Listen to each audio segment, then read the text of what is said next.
ਤੁਸੀਂ ਸੁਣ ਰਹੇ ਹੋ ਕਿਤਾਬ ਆਦਬੀੜ ਬਾਰੇ, ਜਿਸ ਦੇ ਲੇਖਕ ਹਨ ਪ੍ਰੋਫੈਸਰ ਸਾਹਿਬ ਸਿੰਘ ਜੀ। 9ਵੇਂ ਭਾਗ ਵਿੱਚ ਸੁਣੋ ਪੁਰਾਤਨ ਜਨਮ ਸਾਖੀ। ਇਸ ਦਾ ਲਿਖਾਰੀ ਕੌਣ ਤੇ ਕਿੱਥੋਂ ਦਾ ਰਹਿਣ ਵਾਲਾ ਸੀ ਅਤੇ ਇਹ ਸਾਖੀ ਕਦੋਂ ਲਿਖੀ ਗਈ ਤੇ ਇਸ ਵਿੱਚ ਵਾਧੇ ਘਾਟੇ। ਆਵਾਜ਼ ਗੁਰਜੰਟ ਸਿੰਘ ਰੂਪਵਾਲੀ। ਵਾਹਿਗੁਰੂ ਜੀ ਕਾ ਖਾਲਸਾ, ਵਾਹਿਗੁਰੂ ਜੀ ਕੀ ਫਤਿਹ। ਇਸ ਪੁਸਤਕ ਦਾ ਲਿਖਾਰੀ। ਪੁਸਤਕ ਪੁਰਾਤਨ ਜਨਮ ਸਾਖੀ ਵਿੱਚ ਇਸ ਲੇਖਕ ਦਾ ਨਾਮ ਲਿਖਿਆ ਨਹੀਂ ਮਿਲਦਾ, ਪਰ ਜੇ ਰਤਾ ਗਹੁ ਨਾਲ ਇਸ ਦੀਆਂ ਸਾਖੀਆਂ ਪੜ੍ਹ ਲਈਆਂ ਜਾਣ ਤਾਂ ਇਹਨਾਂ ਵਿੱਚੋਂ ਇਹ ਝਲਕ ਪੈ ਜਾਂਦੀ ਹੈ ਕਿ ਲੇਖਕ ਕਿਸ ਬਰਾਦਰੀ ਵਿੱਚੋਂ ਸੀ। ਪੁਸਤਕ ਦੀਆਂ ਪਹਿਲੀਆਂ 11 ਸਾਖੀਆਂ ਤਾਂ ਤਲਵੰਡੀ ਅਤੇ ਸੁਲਤਾਨਪੁਰ ਬਾਰੇ ਹੀ ਹਨ, ਪਰ ਜਦੋਂ ਗੁਰੂ ਨਾਨਕ ਸਾਹਿਬ ਜੀ ਮਰਦਾਨੇ ਨੂੰ ਨਾਲ ਲੈ ਕੇ ਸੁਲਤਾਨਪੁਰ ਤੋਂ ਚੱਲਦੇ ਹਨ ਤਾਂ ਪ੍ਰਦੇਸ਼ ਦੀ ਪਹਿਲੀ ਹੀ ਸਾਖੀ ਨੰਬਰ 12 ਇੱਕ ਅਚਰਜ ਹੈਰਾਨ ਕਰਨ ਵਾਲੀ ਸਾਖੀ ਹੈ। ਇਸ ਦਾ ਸਰਲੇਖ ਹੈ ਮਰਦਾਨੇ ਦੀ ਪੂਜਾ ਕਰਾਈ। ਸੁਲਤਾਨਪੁਰ ਤੋਂ ਤੁਰ ਕੇ ਕਿਸ ਸ਼ਹਿਰ ਜਾਂ ਨਗਰ ਵਿੱਚ ਸਤਿਗੁਰ ਜੀ ਮਰਦਾਨੇ ਸਮੇਤ ਗਏ ਹਨ, ਇਸ ਗੱਲ ਦਾ ਕੋਈ ਜ਼ਿਕਰ ਨਹੀਂ। ਸਾਖੀ ਵਿੱਚ ਵੀ ਕੋਈ ਐਸੀ ਘਟਨਾ ਨਹੀਂ ਜਿਸ ਨਾਲ ਗੁਰੂ ਸਾਹਿਬ ਦਾ ਸਿੱਧਾ ਸੰਬੰਧ ਪੈਦਾ ਹੋਵੇ। ਕੋ ਨਾ ਤੁਰੀ ਤੇ ਬਾਬਾ ਤਿਹਾਈ ਵਾਲਾ ਅਖਾਣ ਇਸ ਸਾਖੀ ਉੱਤੇ ਫੱਬਦਾ ਹੈ।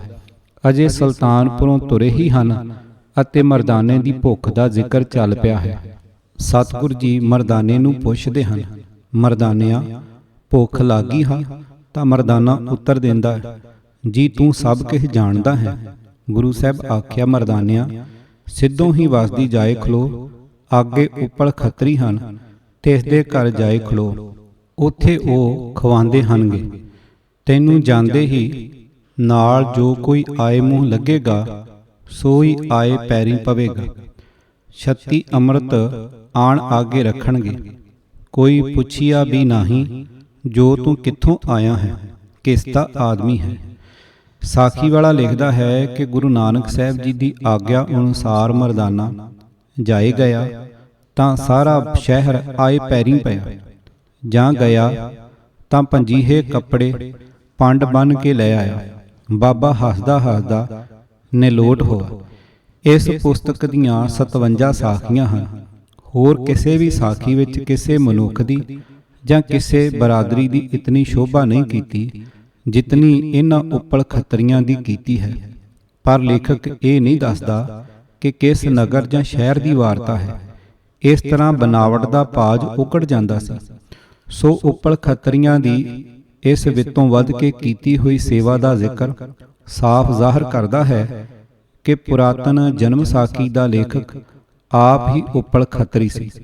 ਨੰਬਰ 2, ਲੇਖਕ ਕਿੱਥੋਂ ਦਾ ਰਹਿਣ ਵਾਲਾ ਸੀ। ਅਸੀਂ ਸਾਖੀ ਨੰਬਰ 12 ਦਾ ਹਵਾਲਾ ਦੇ ਕੇ ਦੱਸ ਆਏ ਹਾਂ ਕਿ ਪੁਰਾਤਨ ਜਨਮ ਸਾਖੀ ਦਾ ਲੇਖਕ ਉੱਪਲ ਖੱਤਰੀ ਸੀ। ਅਗਲੀ ਸਾਖੀ ਨੰਬਰ 13 ਇਸ ਤੋਂ ਵੀ ਵਧੇਕ ਹੈਰਾਨੀ ਪੈਦਾ ਕਰਨ ਵਾਲੀ ਹੈ। ਸਾਖੀ ਦਾ ਸਰਲੇਖ ਹੈ ਸੱਜਣ ਠੱਗ। ਸੱਜਣ ਠੱਗ ਦੀ ਸਾਖੀ ਸਿੱਖ ਕੌਮ ਦਾ ਬੱਚਾ ਬੱਚਾ ਜਾਣਦਾ ਹੈ। ਵਿਹਾਰ ਕਾਰ ਵਿੱਚ ਬਹੁਤੀ ਠੱਗੀ ਕਰਨ ਵਾਲੇ ਦਾ ਨਾਮ ਹੀ ਲੋਕ ਸੱਜਣ ਠੱਗ ਪਾ ਦਿੰਦੇ ਹਨ। ਇਹ ਸਾਖੀ ਦੇ ਅਖੀਰ ਤੇ ਸਾਖੀਕਾਰ ਲਿਖਦਾ ਹੈ, ਪਹਿਲੀ ਧਰਮਸ਼ਾਲ ਉੱਥੇ ਬੱਧੀ। ਇਤਿਹਾਸ ਦੇ ਦ੍ਰਿਸ਼ਟੀਕੋਣ ਤੋਂ ਸਾਖੀਕਾਰ ਦੇ ਇਹ ਲਫ਼ਜ਼ ਕੋਈ ਛੋਟੀ ਮੋਟੀ ਗੱਲ ਨਹੀਂ ਜਿਸ ਨੂੰ ਆਈ ਗਈ ਕਰ ਦਿੱਤਾ ਜਾ ਸਕੇ। ਜਗਤ ਨੂੰ ਖਹਿ ਖਹਿ ਦੀ ਅੱਗ ਵਿੱਚ ਸੜਦਿਆਂ ਵੇਖ ਕੇ ਗੁਰੂ ਨਾਨਕ ਸਾਹਿਬ ਜੀ ਨੇ ਆਪਣਾ ਸੁੱਖ ਆਰਾਮ ਕੁਰਬਾਨ ਕੀਤਾ। ਨਵਾਬ ਦੌਲਤ ਖਾਂ ਨੇ ਬੜਾ ਹੀ ਜ਼ੋਰ ਲਾਇਆ ਸੀ ਕਿ ਗੁਰੂ ਨਾਨਕ ਸਾਹਿਬ ਜੀ ਮੋਦੀ ਖਾਨੇ ਦਾ ਕੰਮ ਵੀ ਕਰਦੇ ਰਹਿਣ ਤੇ ਬੰਦਗੀ ਕਰਦੇ ਹੋਏ ਗਰੀਬਾਂ ਦੀ ਸੇਵਾ ਵੀ ਕਰੀ ਜਾਣ। ਪਰ ਸਤਿਗੁਰੂ ਜੀ ਸਾਰੇ ਭਾਰਤ ਵਿੱਚ ਜਾ ਕੇ, ਭਾਰਤ ਤੋਂ ਬਾਹਰ ਵੀ ਜਾ ਕੇ ਦੁਨੀਆ ਨੂੰ ਪਰਸਪਰ ਪ੍ਰੇਮ ਦਾ ਸੁਨੇਹਾ ਦੇਣਾ ਚਾਹੁੰਦੇ ਸਨ। ਉਹਨਾਂ ਸੁਲਤਾਨਪੁਰ ਵਿੱਚ ਟਿਕੇ ਰਹਿਣਾ ਪ੍ਰਵਾਨ ਨਹੀਂ ਸੀ ਕੀਤਾ। ਸਾਖੀਕਾਰ ਆਪ ਸਾਖੀ ਨੰਬਰ 11 ਵਿੱਚ ਲਿਖਦਾ ਹੈ, ਤਬ ਖਾਨ ਆਏ ਪੈਰੀ ਪਿਆ, ਤਬ ਲੋਕ ਹਿੰਦੂ ਮੁਸਲਮਾਨ ਆਏ ਲੱਗੇ ਖਾਨ ਨੂੰ ਕਹਿਣ, ਜੋ ਨਾਨਕ ਵਿੱਚ ਖੁਦਾਏ ਬੋਲਦਾ ਹੈ। ਤਬ ਖਾਨ ਕਹਿਆ, ਨਾਨਕ ਰਾਜ ਮਾਲ ਹੁਕਮ ਹਾਸਲ ਸਭ ਤੇਰਾ ਹੈ। ਤਬ ਗੁਰੂ ਨਾਨਕ ਕਹਿਆ, ਖੁਦਾਏ ਤੇਰਾ ਭਲਾ ਕਰੇਗਾ, ਹੁਣ ਟਿਕਣ ਕੀ ਬਾਤ ਰਹੀ। ਰਾਜ ਮਾਲ ਘਰ ਬਾਰ ਤੇਰੇ ਹਨ, ਅਸੀਂ ਤਿਆਗ ਚੱਲੇ। ਸੁਲਤਾਨਪੁਰ ਤੋਂ ਤੁਰਦਿਆਂ ਹੀ ਗੁਰੂ ਨਾਨਕ ਸਾਹਿਬ ਜੀ ਨੂੰ ਇੱਕ ਪੱਕੇ ਠੱਗ ਤੇ ਇਨਸਾਨੀਅਤ ਦੇ ਖਤਰਨਾਕ ਵੈਰੀ ਨਾਲ ਵਾਹ ਪੈਂਦਾ ਹੈ, ਜਿਸ ਨੇ ਆਏ ਪਰਦੇਸੀਆਂ ਦਾ ਪੈਸਾ ਟਕਾ ਹੜੱਪ ਕਰਨ ਦੀ ਖਾਤਰ ਬੜੀ ਬੇਰਹਿਮੀ ਨਾਲ ਉਹਨਾਂ ਨੂੰ ਜਾਨੋਂ ਮਾਰਨਾ ਆਪਣਾ ਕਿੱਤਾ ਬਣਾਇਆ ਹੋਇਆ ਸੀ। ਭੁੱਲ ਭੁਲੇਖੇ ਕੋਈ ਕੁਕਰਮ ਕਰ ਬਹਿਣਾ ਹੋਰ ਗੱਲ ਹੈ, ਪਰ ਉੱਪਰੋਂ ਸ਼ਰੀਫ ਰਵੱਈਏ ਰੱਖ ਕੇ ਤੇ ਗਿਣ ਮਿਥ ਕੇ ਲੋਕਾਂ ਦੇ ਲਹੂ ਨਹਾਉਣਾ ਕਿਸੇ ਉਸ ਬੰਦੇ ਦਾ ਕੰਮ ਹੁੰਦਾ ਹੈ ਜੋ ਮਨੁੱਖਤਾ ਦਾ ਪੱਕਾ ਦੁਸ਼ਮਣ ਹੋ ਚੁੱਕਿਆ ਹੁੰਦਾ ਹੈ। ਅਜਿਹੇ ਬੰਦੇ ਦਾ ਪਾਜ ਉਘੇੜਨਾ ਕੋਈ ਸੌਖੀ ਖੇਡ ਨਹੀਂ ਹੁੰਦੀ। ਸਤਿਗੁਰ ਜੀ ਪਹਿਲੇ ਹੀ ਹੱਲੇ ਸੱਜਣ ਤੋਂ ਉਸ ਦੇ ਪਾਪਾਂ ਵੱਲੋਂ ਪਛਤਾਵਾ ਕਰਾਉਂਦੇ ਹਨ। ਉਸ ਦੀ ਕਾਇਆ ਹੀ ਪਲਟ ਜਾਂਦੀ ਹੈ ਤੇ ਉਹ ਇਤਨਾ ਨੇਕ ਬਣ ਜਾਂਦਾ ਹੈ ਕਿ ਸਤਿਗੁਰ ਜੀ ਉੱਥੇ ਪਹਿਲੀ ਧਰਮਸ਼ਾਲ ਬਣਾਉਂਦੇ ਹਨ। ਸਿੱਖ ਇਤਿਹਾਸ ਵਿੱਚ ਪਾਪ ਦੇ ਟਾਕਰੇ ਤੇ ਨੇਕੀ ਦੀ ਜਿੱਤ ਇਹ ਸਭ ਤੋਂ ਪਹਿਲੀ ਯਾਦਗਾਰ ਹੋਣੀ ਚਾਹੀਦੀ ਹੈ। ਇਤਿਹਾਸ ਦਾ ਆਸ਼ਿਕ ਇਸ ਸਾਖੀ ਨੂੰ ਬੜੀ ਬੇਸਬਰੀ ਨਾਲ ਪੜ੍ਹਦਾ ਹੈ, ਮੁੜ-ਮੁੜ ਪੜ੍ਹਦਾ ਹੈ। ਉਹ ਇਹ ਪਤਾ ਕਰਨਾ ਚਾਹੁੰਦਾ ਹੈ ਕਿ ਉਹ ਸੁਭਾਗ ਧਰਤੀ ਕਿਹੜੀ ਹੈ ਜਿੱਥੇ ਪਾਪ ਨੂੰ ਜਿੱਤ ਕੇ ਗੁਰੂ ਨਾਨਕ ਸਾਹਿਬ ਜੀ ਨੇ ਨੇਕੀ ਦਾ ਪਹਿਲਾ ਝੰਡਾ ਝੁਲਾਇਆ ਸੀ। ਪਰ ਕਿਤਨੀ ਹੈਰਾਨੀ ਦੀ ਗੱਲ ਹੈ ਕਿ ਸਾਖੀਕਾਰ ਇਤਨੇ ਜ਼ਰੂਰੀ ਨਗਰ ਦਾ ਨਾਮ ਨਹੀਂ ਲਿਖਦਾ। ਪਰ ਕਿਉਂ? ਪੁਸਤਕ ਪੁਰਾਤਨ ਜਨਮ ਸਾਖੀਆਂ ਦੀਆਂ ਪਹਿਲੀਆਂ 8-10 ਸਾਖੀਆਂ ਪੜ੍ਹ ਕੇ ਹੀ ਪਾਠਕ ਦਾ ਇਹ ਯਕੀਨ ਬਣ ਜਾਂਦਾ ਹੈ ਕਿ ਇਸ ਦਾ ਲੇਖਕ ਕਿਸੇ ਮੁਸਲਮਾਨੀ ਇਲਾਕੇ ਦਾ ਰਹਿਣ ਵਾਲਾ ਹੈ, ਕਿਉਂਕਿ ਉਸ ਦੀ ਬੋਲੀ ਵਿੱਚ ਮੁਸਲਮਾਨੀ ਲਫ਼ਜ਼ਾਂ ਦੀ ਬੜੀ ਭਰਮਾਰ ਹੈ। ਇੱਥੋਂ ਤੱਕ ਕਿ ਲੇਖਕ ਨੇ ਹਿੰਦੂ ਦੇ ਮੂੰਹੋਂ ਵੀ ਮੁਸਲਮਾਨੀ ਲਫ਼ਜ਼ ਹੀ ਕਢਾਏ ਹਨ। ਵੇਖੋ ਸਾਖੀ ਨੰਬਰ 5, ਜਿਸ ਦਾ ਸਰਲੇਖ ਹੈ ਬਿਰਸ਼ ਕੀ ਸ਼ਾਹ ਨਾ ਫਿਰੀ। ਤਲਵੰਡੀ ਦੇ ਚੌਧਰੀ ਰਾਏ ਬੁਲਾਰ ਭੱਟੀ ਨੇ ਇੱਕ ਦਿਨ ਸ਼ਿਕਾਰ ਤੋਂ ਵਾਪਸ ਆਉਂਦਿਆਂ ਇੱਕ ਰੁੱਖ ਹੇਠ ਕਿਸੇ ਬਾਲਕ ਨੂੰ ਸੁੱਤਿਆਂ ਵੇਖਿਆ।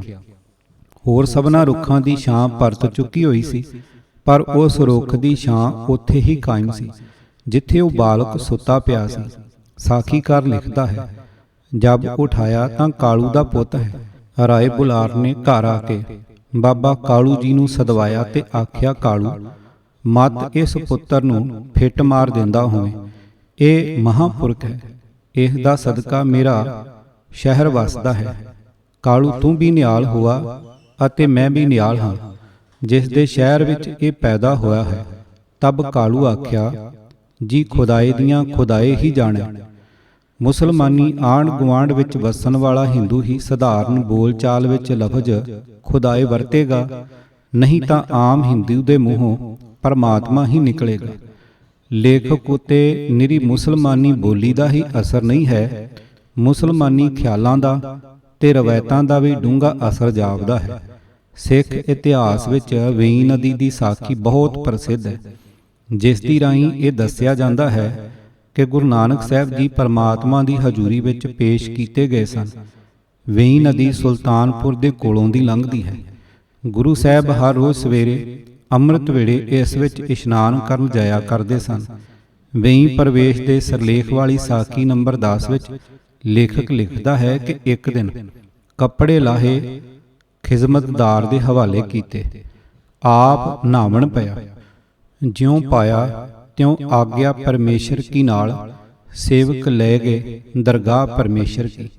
ਸਾਖੀ ਅਨੁਸਾਰ ਉੱਥੇ ਗੁਰੂ ਨਾਨਕ ਸਾਹਿਬ ਨੇ ਪਰਮਾਤਮਾ ਦੀ ਸਿਫਤ ਵਿੱਚ ਹੇਠ ਲਿਖੀਆਂ ਬਾਣੀਆਂ ਉਚਾਰੀਆਂ। ਊੜਾ ਸ੍ਰੀ ਰਾਗ ਮਹੱਲਾ ਪਹਿਲਾ, ਮੋਤੀ ਤਾਂ ਮੰਦਰ ਉਸਰੈ, ਐੜਾ ਜਪ ਸਾਰਾ ਹੀ। ਈੜੀ ਧਨਾਸਰੀ ਮਹੱਲਾ ਪਹਿਲਾ, ਆਰਤੀ ਵਾਲਾ ਸ਼ਬਦ ਗਗਨ ਮੈਂ ਥਾਲ। ਅਗਾਂਹ ਸਾਖੀਕਾਰ ਲਿਖਦਾ ਹੈ, ਤਬ ਆਗਿਆ ਉਹਨਾਂ ਸੇਵਕਾਂ ਨੂੰ ਹੋਈ, ਨਾਨਕ ਕੋ ਉਸੀ ਘਰ ਪਹੁੰਚਾਏ ਆਵੋ। ਤਬ ਗੁਰੂ ਨਾਨਕ ਕੇ ਤਾਈਂ ਤੀਸਰੇ ਦਿਨ ਉਸੀ ਘਾਟ ਆਣ ਨਿਕਾਲਿਆ। ਉੱਪਰ ਲਿਖੇ ਦੋਵੇਂ ਸ਼ਬਦ ਅਤੇ ਸਾਰਾ ਜਪ ਪੜ੍ਹ ਕੇ ਵੇਖੋ। ਜੇ ਤੁਸੀਂ ਸਹਿਜੇ ਸਹਿਜੇ ਵੀ ਪ੍ਰੇਮ ਨਾਲ ਪੜ੍ਹੋਗੇ ਤਾਂ ਵੱਧ ਤੋਂ ਵੱਧ ਅੱਧਾ ਘੰਟਾ ਹੀ ਲੱਗ ਸਕੇਗਾ। ਸਧਾਰਨ ਪਾਠ ਕੀਤਿਆਂ ਤਾਂ 15 ਮਿੰਟ ਵਿੱਚ ਮੁੱਕ ਜਾਂਦਾ ਹੈ। ਵਿਚਾਰਨਯੋਗ ਗੱਲ ਇਹ ਹੈ ਕਿ ਗੁਰੂ ਨਾਨਕ ਸਾਹਿਬ ਜੀ ਦੇ 3 ਦਿਨ ਕਿੱਥੇ ਲੱਗੇ? ਕੀ ਪਰਮੇਸ਼ਰ ਦੀ ਦਰਗਾਹ ਤੱਕ ਅੱਪੜਨ ਲਈ ਤੇ ਵਾਪਸ ਆਉਣ ਲਈ 3 ਦਿਨ ਲੱਗ ਗਏ ਸਨ? ਇਹ ਸਾਖੀ ਦੇ ਲਿਖਣ ਵਿੱਚ ਸਾਫ਼ ਤੌਰ ਤੇ ਮੁਸਲਮਾਨੀ ਖਿਆਲ ਦੀ ਝਲਕ ਹੈ ਕਿ ਖੁਦਾਏ ਸਤਵੇਂ ਅਸਮਾਨ ਉੱਤੇ ਵਸਦਾ ਹੈ। ਪਿੰਡਾਂ ਦੇ ਅਨਪੜ੍ਹ ਮੁਸਲਮਾਨਾਂ ਵਿੱਚ ਇੱਕ ਰਵਾਇਤ ਮਸ਼ਹੂਰ ਹੈ ਕਿ ਹਜ਼ਰਤ ਸੁਲੇਮਾਨ ਇੱਕ ਵਾਰੀ ਕੀੜਿਆਂ ਦੇ ਦੇਸ਼ ਗਏ। ਕੀੜਿਆਂ ਦੇ ਰਾਜੇ ਨੇ ਪ੍ਰਸ਼ਾਦ ਆਦਿਕ ਨਾਲ ਬੜੀ ਸੇਵਾ ਕੀਤੀ ਤੇ ਫਿਰ ਆਪਣੀ ਲੜਕੀ ਦਾ ਡੋਲਾ ਪੇਸ਼ ਕੀਤਾ। ਪਰ ਹਜ਼ਰਤ ਸੁਲੇਮਾਨ ਨੇ ਆਖਿਆ ਕਿ ਅਸੀਂ ਇਹ ਡੋਲਾ ਉਸ ਦਿਨ ਮਨਜ਼ੂਰ ਕਰ ਲਵਾਂਗੇ ਜਿਸ ਦਿਨ ਤੁਹਾਡੇ ਘਰ ਵਿੱਚ ਕੋਈ ਸੋਗ ਨਹੀਂ ਹੋਵੇਗਾ। ਇਸ ਦਾ ਭਾਵ ਇਹ ਸੀ ਕਿ ਕੀੜੇ ਆਮ ਤੌਰ ਤੇ ਕਤਾਰਾਂ ਬਣਾ ਕੇ ਲੋਕਾਂ ਦੇ ਪੈਰਾਂ ਦੀ ਘਾਸ ਵਾਲੇ ਰਾਹਾਂ ਉੱਤੇ ਹੀ ਤੁਰਦੇ ਹਨ ਤੇ ਹਰ ਰੋਜ਼ ਰਾਹੀਆਂ ਦੇ ਪੈਰਾਂ ਹੇਠ ਆ ਕੇ ਅਨੇਕਾਂ ਕੀੜੇ ਮਰਦੇ ਰਹਿੰਦੇ ਹਨ। ਹਜ਼ਰਤ ਸੁਲੇਮਾਨ ਖੁੱਲ੍ਹਮ ਖੁੱਲ੍ਹਾ ਤਾਂ ਇਨਕਾਰ ਨਾ ਕਰ ਸਕੇ। ਇਸ ਬਹਾਨੇ ਖਿਸਕ ਆਏ ਕਿ ਕੋਈ ਐਸਾ ਦਿਨ ਆਵੇਗਾ ਹੀ ਨਹੀਂ ਜਦੋਂ ਕੋਈ ਕੀੜਾ ਰਾਹੀਆਂ ਦੇ ਪੈਰਾਂ ਹੇਠ ਆ ਕੇ ਨਾ ਮਰੇ। ਪੁਰਾਤਨ ਜਨਮ ਸਾਖੀ ਦੇ ਲੇਖਕ ਉੱਤੇ ਇਸ ਮੁਸਲਮਾਨੀ ਰਵਾਇਤ ਦਾ ਅਸਰ ਸਾਫ਼ ਪ੍ਰਤੱਖ ਦਿਸਦਾ ਹੈ। ਇਸ ਪੁਸਤਕ ਦੀ ਸਾਖੀ ਨੰਬਰ 5 ਪੜ੍ਹ ਕੇ ਵੇਖੋ, ਜਿਸ ਦਾ ਸਿਰਲੇਖ ਹੈ ਕੀੜ ਨਗਰ। ਸਿਰਫ ਲੜਕੀ ਦਾ ਡੋਲਾ ਦੇਣ ਵਾਲੀ ਗੱਲ ਛੱਡ ਦਿੱਤੀ ਗਈ ਹੈ, ਬਾਕੀ ਸਾਰੀ ਕਹਾਣੀ ਉਹੀ ਹੈ। ਸਾਖੀਕਾਰ ਨੂੰ ਗੁਰੂ ਨਾਨਕ ਸਾਹਿਬ ਜੀ ਦੇ ਇੱਕ ਸ਼ਲੋਕ ਦੀ ਓਟ ਮਿਲ ਗਈ, ਜਿਸ ਦੀ ਇੱਕ ਤੁਕ ਹੈ, ਕੀੜਾ ਥਾਪ ਦੇਵੇ ਪਾਤਸ਼ਾਹੀ, ਲਸ਼ਕਰ ਕਰੇ ਸੁਆ।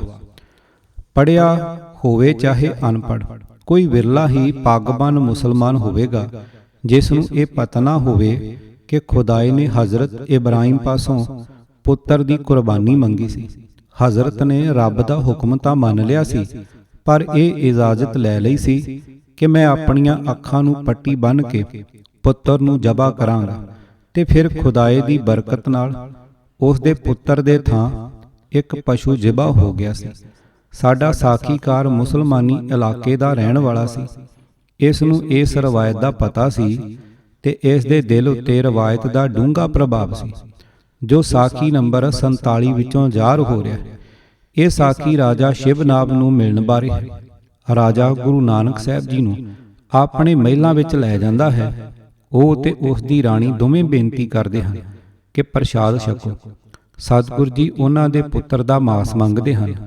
ਉਹਨਾਂ ਦਾ ਇਹ ਇੱਕੋ ਇੱਕ ਪੁੱਤਰ ਹੈ। ਰਾਜਾ, ਰਾਣੀ ਤੇ ਉਹਨਾਂ ਦੀ ਨੂੰਹ ਰਲ ਕੇ ਰਾਜ ਕੁਮਾਰ ਨੂੰ ਜ਼ਿਬਾ ਕਰਦੇ ਹਨ। ਫਿਰ ਸਤਿਗੁਰ ਜੀ ਉਸ ਨੂੰ ਸਰਜੀਤ ਵੀ ਕਰ ਦਿੰਦੇ ਹਨ ਤੇ ਆਪ ਲੋਪ ਹੋ ਜਾਂਦੇ ਹਨ। ਸਾਖੀਕਾਰ ਲਿਖਦਾ ਹੈ, ਤਬ ਰਾਜਾ ਵਿਆਕੁਲ ਹੋਈ ਗਿਆ, ਉਦਿਆਨ ਪਕੜਿਅਸ, ਪੈਰਾਂ ਤੇ ਉਥਾਹਣਾ, ਸਿਰ ਤੇ ਨੰਗਾ, ਗੁਰੂ ਗੁਰੂ ਕਰਦਾ ਫਿਰੇ। ਤਬ 12 ਮਹੀਨਿਆਂ ਪਿੱਛੇ ਆਏ ਦਰਸ਼ਨ ਦਿੱਤੋਸ, ਚਰਨੀ ਲਾਇਓਸ, ਜਨਮ ਮਰਨ ਰਾਜੇ ਸ਼ਿਵਨਾਵ ਕਾ ਕਟਿਆ, ਸਿੱਖ ਹੋਆ। ਬੜਾ ਪੱਕਾ ਦਿਲ ਕਰਕੇ ਇਹ ਸਾਖੀ ਪੜ੍ਹਨੀ ਪੈਂਦੀ ਹੈ। ਗੁਰੂ ਨਾਨਕ ਪਾਤਸ਼ਾਹ ਦੀ ਬਾਣੀ ਦੇ ਅਭਿਆਸ ਤੇ ਉਸ ਦੇ ਕੋਮਲ ਹਿਰਦੇ ਦੇ ਮਹਿਰਮ ਸਿੱਖ ਫੌਰਨ ਤਾੜ ਲੈਂਦੇ ਹਨ ਕਿ ਇਹ ਪਰਖ ਦੀ ਵਾਰਤਾ ਬਣਾਉਟੀ ਹੈ। ਇਹ ਤਾਂ ਖੁਦਾਏ ਤੇ ਹਜ਼ਰਤ ਇਬਰਾਹੀਮ ਦੀ ਕਹਾਣੀ ਹੈ, ਜੋ ਸਾਡੇ ਸਾਖੀਕਾਰ ਦੀ ਹੱਥੀਂ ਇਸ ਨਵੇਂ ਰੂਪ ਵਿੱਚ ਲਿਖੀ ਜਾ ਰਹੀ ਹੈ। ਸਿੱਖ ਇਤਿਹਾਸ ਜਾਣਦਾ ਹੈ ਕਿ ਸੱਜਣ ਠੱਗ ਤੁਲੰਬੇ ਦਾ ਰਹਿਣ ਵਾਲਾ ਸੀ। ਤੁਲੰਬਾ ਨਗਰ ਜ਼ਿਲ੍ਹਾ ਮੁਲਤਾਨ ਵਿੱਚ ਹੈ। ਸਟੇਸ਼ਨ ਮੀਆਂ ਚੰਨੂ ਤੋਂ ਕੁਝ ਮੀਲਾਂ ਦੀ ਵਿੱਥ ਉੱਤੇ। ਪਾਠਕਾਂ ਨੂੰ ਹੁਣ ਸਮਝ ਆ ਜਾਵੇਗੀ ਕਿ ਜਿਸ ਨਗਰ ਵਿੱਚ ਸਤਿਗੁਰੂ ਨਾਨਕ ਸਾਹਿਬ ਜੀ ਨੇ ਸਭ ਤੋਂ ਪਹਿਲੀ ਧਰਮਸ਼ਾਲ ਬਣਵਾਈ ਸੀ, ਉਸ ਦਾ ਨਾਮ ਲੇਖਕ ਨੇ ਕਿਉਂ ਨਹੀਂ ਦਿੱਤਾ। ਸੁਲਤਾਨਪੁਰ ਦਾ ਮੋਦੀਖਾਨਾ ਛੱਡਣ ਤੋਂ ਪਿੱਛੋਂ ਸਾਖੀਕਾਰ ਨੇ ਸਤਿਗੁਰੂ ਜੀ ਨੂੰ ਤੁਰੰਤ ਹੀ ਪਹਿਲਾਂ ਉੱਥੇ ਅਪੜਾਇਆ ਜਿੱਥੇ ਉਹ ਉੱਪਲ ਖੱਤਰੀਆਂ ਦੀ ਵਡਿਆਈ ਕਰ ਸਕੇ ਤੇ ਫਿਰ ਉਹਨਾਂ ਨੂੰ ਤੁਲੰਬੇ ਜ਼ਿਲ੍ਹਾ ਮੁਲਤਾਨ ਲੈ ਆਂਦਾ। ਸੁਲਤਾਨਪੁਰ ਛੱਡਣ ਤੋਂ ਪਿੱਛੋਂ ਦੀਆਂ 4 ਸਾਖੀਆਂ ਨੰਬਰ 12, 13, 14, 15 ਪੜ੍ਹ ਕੇ ਵੇਖੋ। ਸਾਖੀਕਾਰ ਅਨੁਸਾਰ ਸਤਿਗੁਰੂ ਜੀ ਸੁਲਤਾਨਪੁਰ ਤੋਂ ਪਹਿਲਾਂ ਤੁਲੰਬੇ ਨੂੰ ਚੱਲ ਪਏ, ਜੋ ਤਕਰੀਬਨ 200 ਮੀਲ ਦੀ ਵਿੱਥ ਤੇ ਪੱਛਮ ਵੱਲ ਹੈ। ਫਿਰ ਤੁਲੰਬੇ ਤੋਂ 300 ਮੀਲ ਪੂਰਬ ਵੱਲ ਪਾਣੀਪਤ ਆਏ ਤੇ ਅਗਾਂਹ ਦਿੱਲੀ ਗਏ। ਇੱਥੋਂ ਅਗਾਂਹ ਸਾਖੀਕਾਰ ਸਤਿਗੁਰੂ ਜੀ ਦੀ ਪਹਿਲੀ ਉਦਾਸੀ ਹਿੰਦੂ ਤੀਰਥਾਂ ਵੱਲ ਸ਼ੁਰੂ ਕਰਦਾ ਹੈ। ਪਾਠਕ ਵੇਖ ਚੁੱਕੇ ਹਨ ਕਿ ਸਾਖੀਕਾਰ ਸੱਜਣ ਠੱਗ ਦੇ ਪਿੰਡ ਦਾ ਨਾਮ ਤੇ ਟਿਕਾਣਾ ਵੀ ਦੱਸ ਦਿੰਦਾ ਤਾਂ ਕਿਸੇ ਨੇ ਇਹ ਨਹੀਂ ਸੀ ਮੰਨਣਾ ਕਿ ਸਤਿਗੁਰੂ ਜੀ ਸਭ ਤੋਂ ਪਹਿਲਾਂ ਤੁਲੰਬੇ ਗਏ ਸਨ।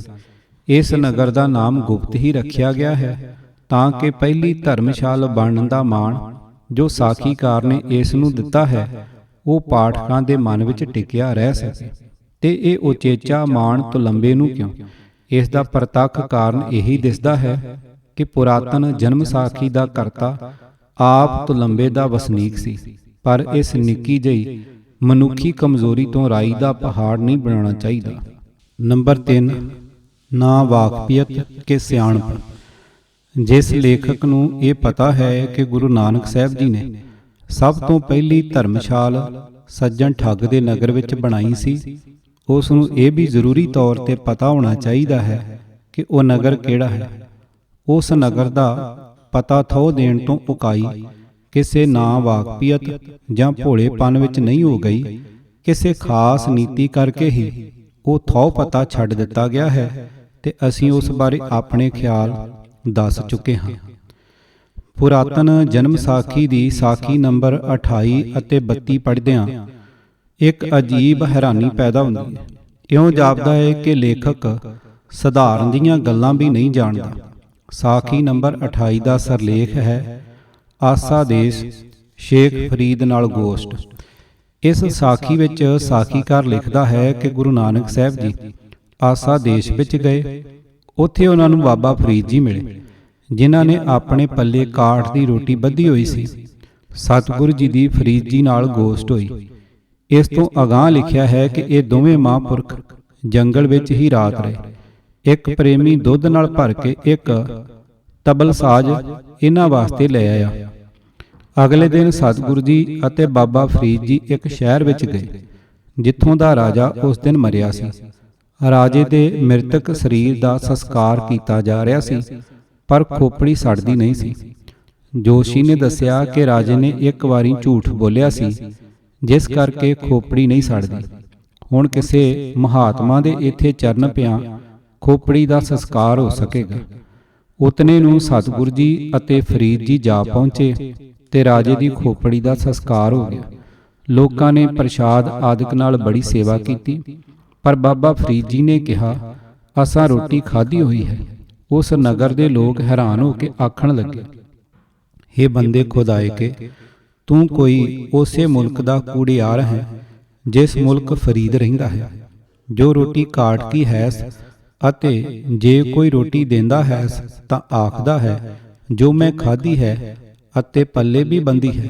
ਸਾਖੀਕਾਰ ਲਿਖਦਾ ਹੈ, ਤਬ ਸ਼ੇਖ ਫਰੀਦ ਰੋਟੀ ਕਾਟ ਕੀ ਸੁੱਟ ਪਾਈ, ਆਖਿਓਸ ਇੱਕ ਵਾਰੀ ਕੂੜ ਆਖੇ ਦਾ ਸਦਕਾ ਰਾਜੇ ਇਤਨੀ ਸਜਾਏ ਪਾਈ ਹੈ ਅਤੇ ਮੇਰਾ ਕਿਆ ਹਵਾਲ ਹੋਵੇਗਾ। ਤਬ ਬਾਬੇ ਦੀ ਖੁਸ਼ੀ ਹੋਈ, ਸ਼ੇਖ ਫਰੀਦ ਵਿਦਿਆ ਕੀਤਾ। ਇਹ ਸਾਖੀ ਪੜ੍ਹ ਕੇ ਤਕਰੀਬਨ ਹਰੇਕ ਪਾਠਕ ਸਾਖੀਕਾਰ ਉੱਤੇ ਇਹ ਦੋਸ਼ ਲਾਵੇਗਾ ਕਿ ਉਸ ਨੂੰ ਇਤਿਹਾਸ ਦੀ ਸਮਝ ਨਹੀਂ ਸੀ, ਪਰ ਅਸੀਂ ਪਾਠਕਾਂ ਨਾਲ ਇਸ ਖਿਆਲ ਵਿੱਚ ਸਹਿਮਤ ਨਹੀਂ ਹੋ ਸਕਦੇ। ਸਾਨੂੰ ਇਉਂ ਦਿਸ ਰਿਹਾ ਹੈ ਕਿ ਸਾਖੀਕਾਰ ਕੋਈ ਬੜਾ ਹੁਸ਼ਿਆਰ ਆਦਮੀ ਹੈ। ਉਸ ਨੇ ਜਾਣ ਬੁੱਝ ਕੇ ਇਹ ਸਾਖੀ ਮਨੋਂ ਜੋੜ ਕੇ ਲਿਖ ਦਿੱਤੀ ਹੈ। ਉਂਝ ਉਸ ਨੂੰ ਚੰਗੀ ਤਰ੍ਹਾਂ ਪਤਾ ਹੈ ਕਿ ਬਾਬਾ ਫਰੀਦ ਜੀ ਗੁਰੂ ਨਾਨਕ ਸਾਹਿਬ ਤੋਂ ਬਹੁਤ ਸਮਾਂ ਪਹਿਲਾਂ 203 ਸਾਲ ਪਹਿਲਾਂ ਸਰੀਰ ਤਿਆਗ ਚੁੱਕੇ ਸਨ। ਇਸੇ ਹੀ ਪੁਸਤਕ ਦੀ ਸਾਖੀ ਨੰਬਰ 32 ਪੜ੍ਹੋ, ਜਿਸ ਦਾ ਸਰਲੇਖ ਹੈ ਸ਼ੇਖ ਬ੍ਰਹਮ ਨਾਲ ਗੋਸ਼ਟ। ਸਾਖੀਕਾਰ ਲਿਖਦਾ ਹੈ ਕਿ ਪਹਿਲੀ ਉਦਾਸੀ ਤੋਂ ਵਾਪਸ ਆ ਕੇ ਮਾਪਿਆਂ ਨੂੰ ਤਲਵੰਡੀ ਮਿਲ ਕੇ ਸਤਿਗੁਰੂ ਜੀ ਫੇਰ ਚੱਲ ਪਏ। ਰਾਵੀ ਚਨਾਓ ਦੇਖ ਕਰ ਉਜਾੜ ਉਜਾੜ ਪੈ ਚੱਲਿਆ। ਪੱਟਣ ਦੇਸ਼ ਵਿੱਚ ਆਏ ਨਿਕਲਿਆ, ਪੱਟਣ ਤੇ ਕੋਸ 3 ਉਜਾੜ ਥੀ। ਉੱਥੇ ਆਏ ਬੈਠਾ ਮਰਦਾਨਾ ਨਾਲ ਆਹਾ, पट्टन का पीर शेख फरीद था, तिसके तख्त ते शेख ब्रह्म था। वेख्या जे सिर्फ 3 साखियां दी विथ पई है, तुसीं साखीकार दी चेता शक्ति इतनी कमज़ोर ना समझो। साखी नंबर 32 विच वो साफ लिखदा है कि बाबा फरीद जी दी गद्दी उत्ते शेख ब्रह्म बैठा होया सी। फिर ये की भेद है कि साखी नंबर 28 विच साखीकार बाबा फरीद जी नूं भी जिउंदा दस रहा ते आखदा है कि सतगुरु नानक साहब जी उन्हां नूं आसा देश विच मिले सन। असीं इस साखी नंबर 28 तो ही ये अनुमान ला रहे हाँ कि पुरातन जन्म साखी का करता अनजान नहीं है, सगों एक सियाणा नीतिवेता है। पुस्तक की बोली वेख के ते इस्लामी ख्यालों का असर वेख के तुसीं इस गल्ले साडे नाल सहमत होवोगे कि इसका लिखण वाला सज्जन मुसलमानी इलाके का वसनीक सी। असीं तां एक कदम होर अगांह जाके ये भी निश्चा कर चुके हाँ कि यह सज्जन तुलंबे का रहण वाला सी। हुण पंजाब का नक्शा वेखो, ਪਾਕਪਟਨ ਅਤੇ ਤੁਲੰਬੇ ਦੀ ਵਿੱਥ 50 ਮੀਲ ਤੋਂ ਵਧੇਕ ਨਹੀਂ ਹੈ। ਬਾਬਾ ਫਰੀਦ ਜੀ ਕੋਈ ਸਧਾਰਨ ਜਿਹੇ ਸ਼ਖਸ ਨਹੀਂ ਸਨ। ਉਸ ਇਲਾਕੇ ਦੇ ਮੁਸਲਮਾਨ ਤਾਂ ਕਿਤੇ ਰਹੇ, ਲੱਖਾਂ ਹਿੰਦੂ ਵੀ ਬਾਬਾ ਫਰੀਦ ਜੀ ਦੇ ਬੜੇ ਡੂੰਘੇ ਅਸਰ ਹੇਠ ਸਨ। ਇਹ ਨਹੀਂ ਹੋ ਸਕਦਾ ਕਿ ਫਰੀਦ ਜੀ ਦੇ ਨਗਰ ਪਾਕਪਟਨ ਤੋਂ 50 ਮੀਲ ਦੀ ਵਿੱਥ ਤੇ ਰਹਿਣ ਵਾਲੇ ਸੂਝ-ਬੂਝ ਵਾਲੇ ਬੰਦੇ ਇਹ ਨਾ ਜਾਣਦੇ ਹੋਣ ਕਿ ਜਿਸ ਸਮੇਂ ਦਾ ਅਸੀਂ ਜ਼ਿਕਰ ਕਰ ਰਹੇ ਹਾਂ ਉਸ ਸਮੇਂ ਬਾਬਾ ਫਰੀਦ ਜੀ ਜਿਉਂਦੇ ਸਨ ਜਾਂ ਨਹੀਂ। ਸੋ ਪੁਰਾਤਨ ਜਨਮ ਸਾਖੀ ਦਾ ਕਰਤਾ ਜ਼ਰੂਰ ਜਾਣਦਾ ਸੀ ਕਿ ਬਾਬਾ ਫਰੀਦ ਜੀ ਦਾ ਦੇਹਾਂਤ ਚਰੋਕਾ ਹੋ ਚੁੱਕਾ ਹੋਇਆ ਸੀ ਤੇ ਉਹਨਾਂ ਦੀ ਗੱਦੀ ਉੱਤੇ ਸ਼ੇਖ ਬ੍ਰਹਮ ਬੈਠਾ ਹੈ। ਇਹੀ ਗੱਲ ਉਸਨੇ ਸਾਖੀ ਨੰਬਰ 32 ਵਿੱਚ ਸਾਫ਼ ਲਿਖ ਦਿੱਤੀ ਹੈ। ਪਰ ਫਿਰ ਸਾਖੀ ਨੰਬਰ 28 ਵਿੱਚ ਬਾਬਾ ਫਰੀਦ ਜੀ ਦੇ ਜਿਉਂਦੇ ਹੋਣ ਦਾ ਜ਼ਿਕਰ ਕਿਉਂ?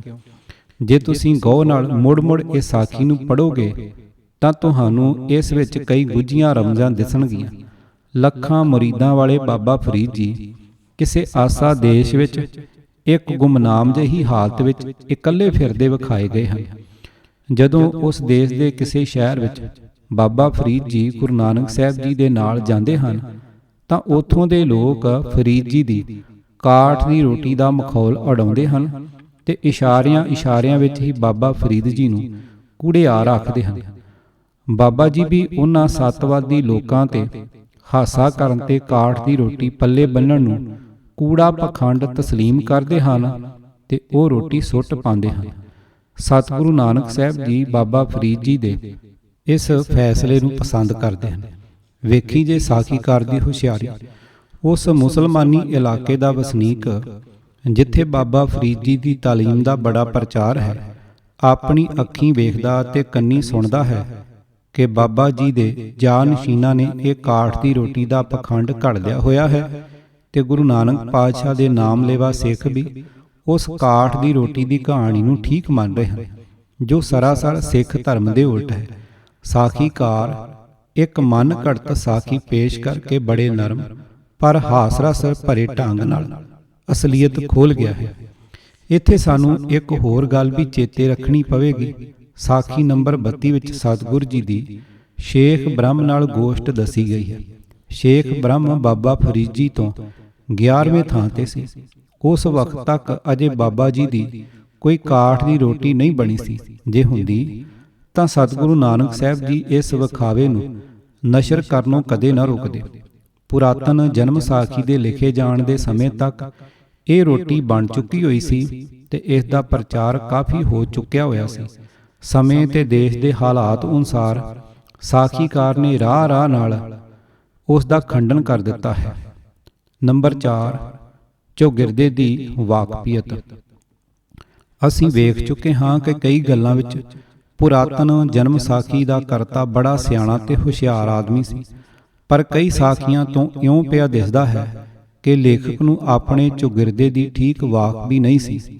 ਜੋਗਰਾਫੀਏ ਤੋਂ ਉਹ ਬਹੁਤ ਕੋਰਾ ਜਾਪਦਾ ਹੈ, ਪਰ ਉਸ ਜ਼ਮਾਨੇ ਵਿੱਚ ਕਿੱਥੇ ਸਨ ਸਕੂਲ ਤੇ ਕਿੱਥੇ ਸਨ ਨਕਸ਼ੇ ਜਿੱਥੋਂ ਕੋਈ ਵਿਦਿਆਰਥੀ ਦੇਸ਼ ਦੇ ਮੁਹਾਂਦਰੇ ਤੇ ਦੇਸ਼ ਦੇ ਇਤਿਹਾਸ ਦੀ ਸੂਝ-ਬੂਝ ਹਾਸਲ ਕਰ ਸਕਦਾ। ਅਸੀਂ ਹੁਣੇ ਹੀ ਸਾਖੀ ਨੰਬਰ 32 ਦਾ ਜ਼ਿਕਰ ਕਰਦੇ ਆਏ ਸਾਂ। ਉਸ ਦੇ ਆਰੰਭ ਵਿੱਚ ਹੀ ਸਾਖੀਕਾਰ ਲਿਖਦਾ ਹੈ, ਤਬ ਸ੍ਰੀ ਗੁਰੂ ਬਾਬਾ ਉੱਥੋਂ ਚੱਲਿਆ, ਰਾਵੀ ਚਨਾਉ ਦੇਖ ਕਰ ਉਜਾੜ ਪੈ ਚੱਲਿਆ। ਪੱਟਣ ਦੇਸ਼ ਵਿੱਚ ਆਏ ਨਿਕਲਿਆ, ਪੱਟਣ ਤੇ ਕੋਸ 3 ਉਜਾੜ ਥੀ, ਉੱਥੇ ਆਏ ਬੈਠਾ ਮਰਦਾਨਾ ਨਾਲ ਆਹਾ।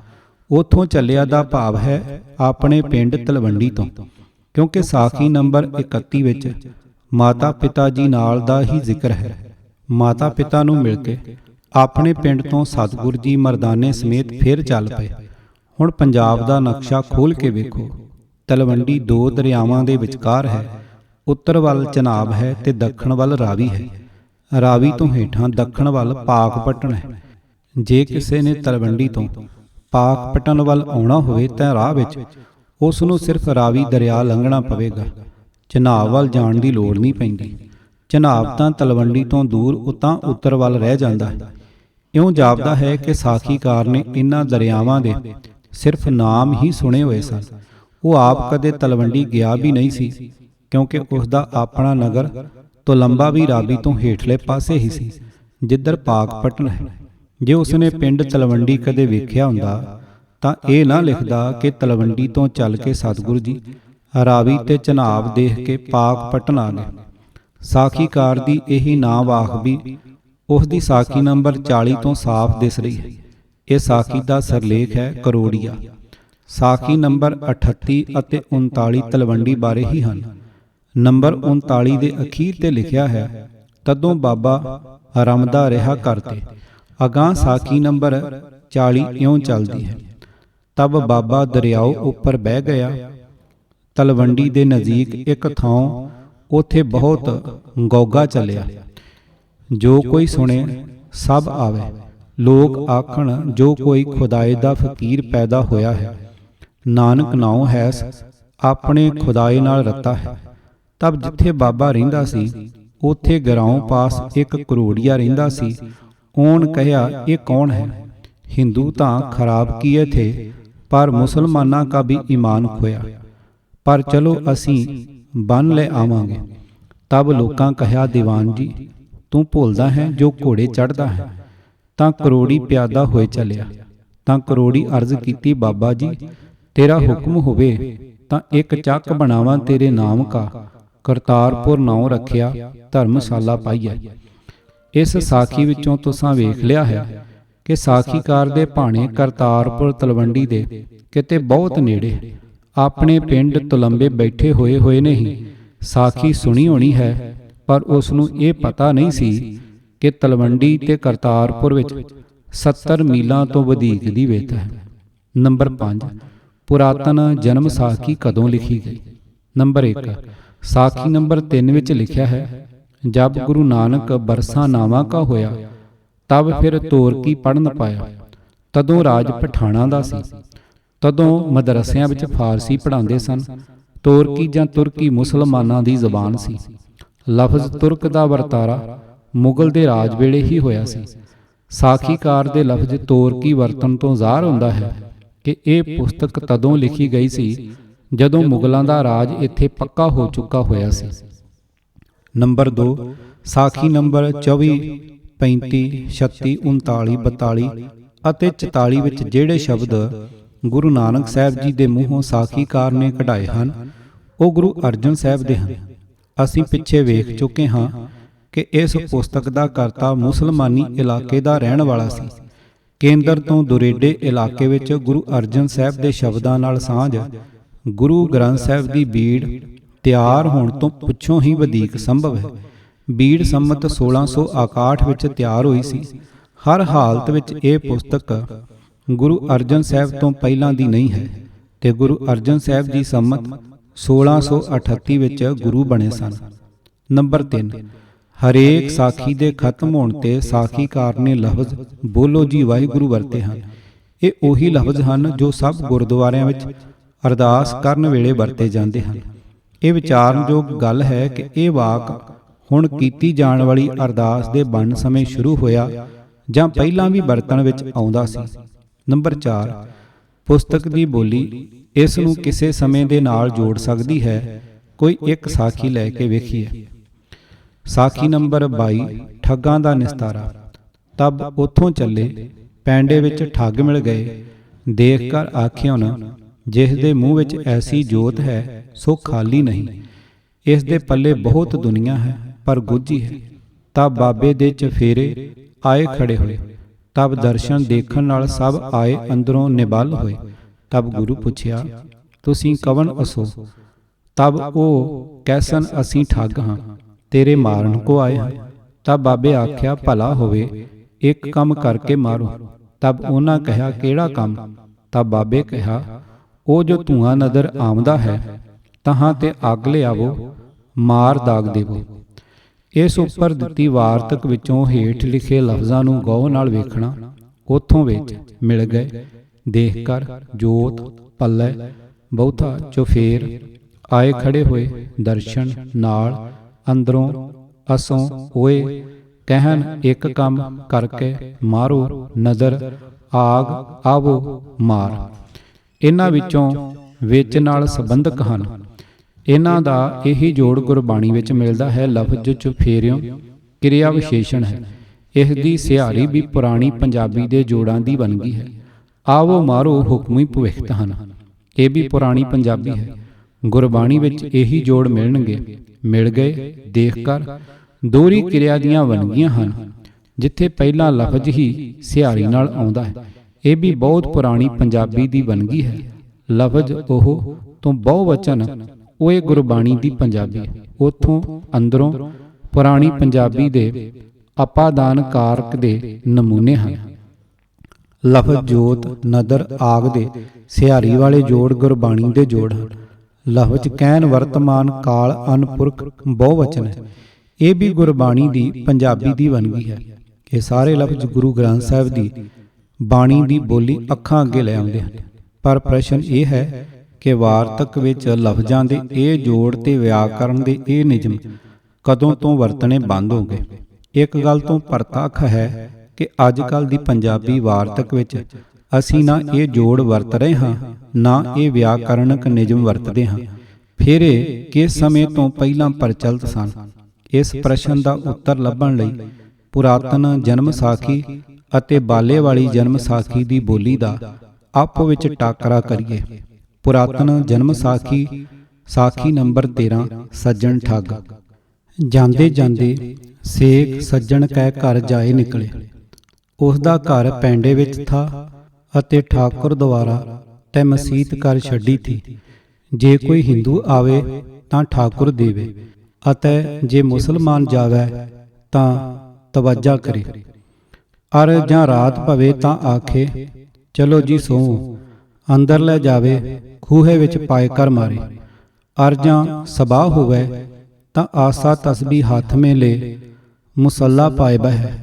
ਜਦ ਬਾਬਾ ਤੇ ਮਰਦਾਨਾ ਗਏ ਤਾਂ ਖਿਜ਼ਮਤ ਬਹੁਤ ਕੀਤੀ ਉਸ, ਅਤੇ ਆਪਣਿਆਂ ਲੋਕਾਂ ਤਾਈਂ ਆਖੇ ਉਸ, ਜੋ ਇਸ ਦੇ ਪੱਲੇ ਬਹੁਤ ਦੁਨੀਆ ਹੈ ਪਰ ਗੋਝ ਹੈ। ਇਸ ਦੇ ਮੂੰਹ ਵਿੱਚ ਕੈਸੀ ਭੜਕ ਹੈ ਸੋ ਖਾਲੀ ਨਹੀਂ। ਫੈਲ ਕਰਕੇ ਫਕੀਰ ਹੋਇਆ ਹੈ। ਜਬ ਰਾਤ ਭਈ ਤਬ ਆਖੇ ਉਸ, ਉਠੋ ਜੀ ਸੋਵੋ। ਤਬ ਬਾਬੇ ਆਖਿਆ ਸੱਜਣ, ਇੱਕ ਸ਼ਬਦ ਖੁਦਾਏ ਦੀ ਬੰਦਗੀ ਕਾ ਆਖ ਕਰ ਸੁਵੇਂਗੇ। ਭਾਈ ਬਾਲੇ ਵਾਲੀ ਜਨਮ ਸਾਖੀ, ਸਾਖੀ ਨੰਬਰ 67। ਸ੍ਰੀ ਗੁਰੂ ਨਾਨਕ ਸਾਹਿਬ ਉੱਥੋਂ ਚੱਲਦੇ ਚੱਲਦੇ ਠੱਗਾਂ ਦੇ ਮੁਲਕ ਜਾਏ ਪਹੁੰਚੇ ਤਾਂ ਉਸ ਰਸਤੇ ਵਿੱਚ ਸ਼ੇਖ ਸੱਜਣ ਰਹਿੰਦਾ ਸੀ। ਪਰ ਉਸਨੇ ਆਪਣੇ ਘਰ ਰਸਤੇ ਉੱਪਰ ਬਣਾਏ ਹੋਏ ਸਨ ਕਿ ਇੱਕ ਠਾਕੁਰ ਦੁਆਰਾ ਤੇ ਇੱਕ ਮਸੀਤ ਉਸਨੇ ਕਰ ਛੱਡੀ ਸੀ। ਜੇ ਕੋਈ ਹਿੰਦੂ ਜਾਵੇ ਤਾਂ ਠਾਕੁਰ ਦੁਆਰੇ ਠੌਰ ਦੇਵੇ, ਜੇ ਮੁਸਲਮਾਨ ਜਾਵੇ ਤਾਂ ਮਸੀਤ ਵਿੱਚ ਠੌਰ ਦੇਵੇ। ਜੇ ਰਾਤ ਪਵੇ ਤਾਂ ਅੰਦਰ ਜਗ੍ਹਾ ਦੇਵੇ, ਜਾਂ ਉਹ ਸੌਣ ਤਾਂ ਫਾਹੇ ਦੇ ਕੇ ਮਾਰ ਦੇਵੇ, ਫਿਰ ਖੂਹੇ ਵਿੱਚ ਚਾਹੇ ਸੁੱਟੇ। ਜਦ ਦਿਨ ਚੜੇ ਹੱਥ ਵਿੱਚ ਤਸਬੀਹ ਫੜ ਕੇ ਆਸਾ ਲੈ ਕੇ ਮੁਸੱਲਾ ਪਾਏ ਬਹੇ ਤਾਂ ਸ੍ਰੀ ਗੁਰੂ ਨਾਨਕ ਸਾਹਿਬ ਜੀ, ਮਰਦਾਨਾ ਅਤੇ ਮੈਂ ਤਿੰਨੇ ਜਣੇ ਉੱਥੇ ਆਏ ਪਹੁੰਚੇ ਤਾਂ ਦੇਖ ਕਰ ਉਸਨੇ ਬਹੁਤ ਖਿਦਮਤ ਕੀਤੀ ਅਤੇ ਆਪਣੇ ਆਦਮੀਆਂ ਨੂੰ ਆਖਿਆ, ਸੋ ਭਾਈ ਇਹਨਾਂ ਦੇ ਪਾਸ ਬਹੁਤ ਧਨ ਹੋ ਸੀ ਪਰ ਗੁੱਝਾ ਹੈ, ਕਿਉਂਕਿ ਇਹਨਾਂ ਦੇ ਮੂੰਹ ਉੱਪਰ ਲਾਲੀ ਆਹੀ। ਜਦ ਦਿਨ ਗੁਜ਼ਰਿਆ ਤੇ ਰਾਤ ਪੈ ਗਈ ਤਾਂ ਆਖਣ ਲੱਗਾ, ਉਠੋ ਜੀ ਅੰਦਰ ਚਲੋ ਤੇ ਆਰਾਮ ਨਾਲ ਸੋਵੋ। ਤਾਂ ਗੁਰੂ ਨਾਨਕ ਜੀ ਆਖਿਆ, ਭਾਈ ਤੇਰਾ ਨਾਮ ਕਿਆ ਹੈ? ਉਸਨੇ ਆਖਿਆ, ਜੀ ਮੇਰਾ ਨਾਮ ਸੱਜਣ ਹੈ, ਹਰ ਕਿਸੇ ਦਾ ਖਿਦਮਤਗਾਰ ਹਾਂ। ਤਾਂ ਗੁਰੂ ਨਾਨਕ ਜੀ ਆਖਿਆ, ਭਲੀ ਖਿਦਮਤ ਕਰਦਾ ਹੈ, ਪਰ ਇੱਕ ਸ਼ਬਦ ਖੁਦਾਏ ਦੀ ਬੰਦਗੀ ਦਾ ਆਖ ਕੇ ਸਵਾਂਗੇ। ਦੋਹਾਂ ਜਨਮ ਸਾਖੀਆਂ ਦੀ ਸਾਖੀ ਇੱਕੋ ਹੀ ਹੈ, ਕਈ ਲਫ਼ਜ਼ ਸਾਂਝੇ ਹਨ। ਇੱਥੋਂ ਸਾਫ਼ ਪਿਆ ਦਿਸਦਾ ਹੈ ਕਿ ਇੱਕ ਸਾਖੀਕਾਰ ਦੂਜੇ ਦੀ ਪੁਸਤਕ ਸਾਹਮਣੇ ਰੱਖ ਕੇ ਲਿਖ ਰਿਹਾ। ਨਿਰੀ ਇਹੀ ਸਾਖੀ ਨਹੀਂ, ਦੋਹਾਂ ਪੁਸਤਕਾਂ ਦੀਆਂ ਵੰਨਗੀਆਂ ਦੇ ਤੌਰ ਤੇ ਹੇਠ ਲਿਖੀਆਂ ਹੋਰ ਸਾਖੀਆਂ ਆਮੋ ਸਾਹਮਣੇ ਰੱਖ ਕੇ ਪੜ੍ਹੋ। ਇੱਕ ਧਿਰ ਦੀ ਕਿਤਾਬ ਦੂਜੇ ਦੀ ਨਕਲ ਸਾਫ਼ ਪਈ ਦਿਸੇਗੀ। ਪੁਰਾਤਨ ਜਨਮ ਸਾਖੀ, ਸਾਖੀ ਨੰਬਰ 12, ਮਰਦਾਨੇ ਦੀ ਪੂਜਾ ਕਰਾਈ। ਭਾਈ ਬਾਲੇ ਵਾਲੀ ਜਨਮ ਸਾਖੀ, ਸਾਖੀ ਨੰਬਰ 66, ਸਾਖੀ ਯਾਤਰਾ ਕੀ। ਪੁਰਾਤਨ ਜਨਮ ਸਾਖੀ ਨੰਬਰ 14, ਗੋਸ਼ਟ ਸ਼ੇਖ ਸ਼ਫਰ। ਭਾਈ ਬਾਲੇ ਵਾਲੀ ਜਨਮ ਸਾਖੀ 68, ਸਾਖੀ ਪਾਣੀਪਤ ਕਰਨਾਲ ਦੀ। ਪੁਰਾਤਨ ਜਨਮ ਸਾਖੀ ਦਿੱਲੀ, ਹਾਥੀ ਮੋਇਆ ਜਿਵਾਇਆ। ਪਹਿਲੀ ਉਦਾਸੀ ਸ਼ੇਖ ਫਰੀਦ। ਬਨਾਰਸ ਵਿੱਚ ਚਤੁਰਦਾਸ, ਨਾਨਕ ਮੱਤੇ ਸਿੱਧਾਂ ਨਾਲ ਗੋਸ਼ਟ ਵਣਜਾਰਿਆਂ ਦੇ ਟਾਂਡੇ। ਭਾਈ ਬਾਲੇ ਵਾਲੀ ਜਨਮ ਸਾਖੀ ਵਿੱਚ 69 ਨੰਬਰ, ਸਾਖੀ ਦਿੱਲੀ ਦੇ ਪਾਤਸ਼ਾਹ ਨਾਲ 77 ਨੰਬਰ, ਦੂਜੀ ਉਦਾਸੀ ਪੂਰਬ ਕੀ 77 ਨੰਬਰ, ਦੂਜੀ ਉਦਾਸੀ ਪੂਰਬ ਕੀ 78 ਨੰਬਰ, ਸਾਖੀ ਨਾਨਕ ਮੱਤੇ ਦੀ 79 ਨੰਬਰ, ਸਾਖੀ ਵਣਜਾਰੇ ਨਾਲ। ਇਹਨਾਂ ਸਭ ਸਾਖੀਆਂ ਵਿੱਚ ਨਿਰੇ ਲਫ਼ਜ਼ ਹੀ ਨਹੀਂ ਮਿਲਦੇ, ਹੋਰ ਵੀ ਸਵਾਦਲੀ ਸਾਂਝ ਹੈ। ਪੁਰਾਤਨ ਜਨਮ ਸਾਖੀ ਵਾਲੇ ਨੇ ਜਿੱਥੇ ਭੁਲੇਖੇ ਨਾਲ ਗੁਰੂ ਰਾਮਦਾਸ ਜਾਂ ਗੁਰੂ ਅਰਜਨ ਸਾਹਿਬ ਦਾ ਸ਼ਬਦ ਲਿਖ ਦਿੱਤਾ ਹੈ, ਉਸੇ ਸਾਖੀ ਵਿੱਚ ਉਹੀ ਸ਼ਬਦ ਬਾਲੇ ਦੀ ਜਨਮ ਸਾਖੀ ਵਾਲੇ ਨੇ ਵੀ ਲਿਖਿਆ ਹੈ। ਜਿਹੜੇ ਬਨਾਵਟੀ ਨਕਲੀ ਸ਼ਬਦ ਸਲੋਕ ਪੁਰਾਤਨ ਜਨਮ ਸਾਖੀ ਨੇ ਲਿਖੇ ਹਨ, ਉਹੀ ਬਾਲੇ ਵਾਲੀ ਜਨਮ ਸਾਖੀ ਨੇ। ਪਰ ਇੱਕ ਗੱਲ ਤਾਂ ਤੁਸਾਂ ਸਾਫ਼ ਪਰਤੱਖ ਵੇਖ ਲਈ ਹੈ, ਦੋਹਾਂ ਦੀ ਬੋਲੀ ਨਹੀਂ ਰਲਦੀ।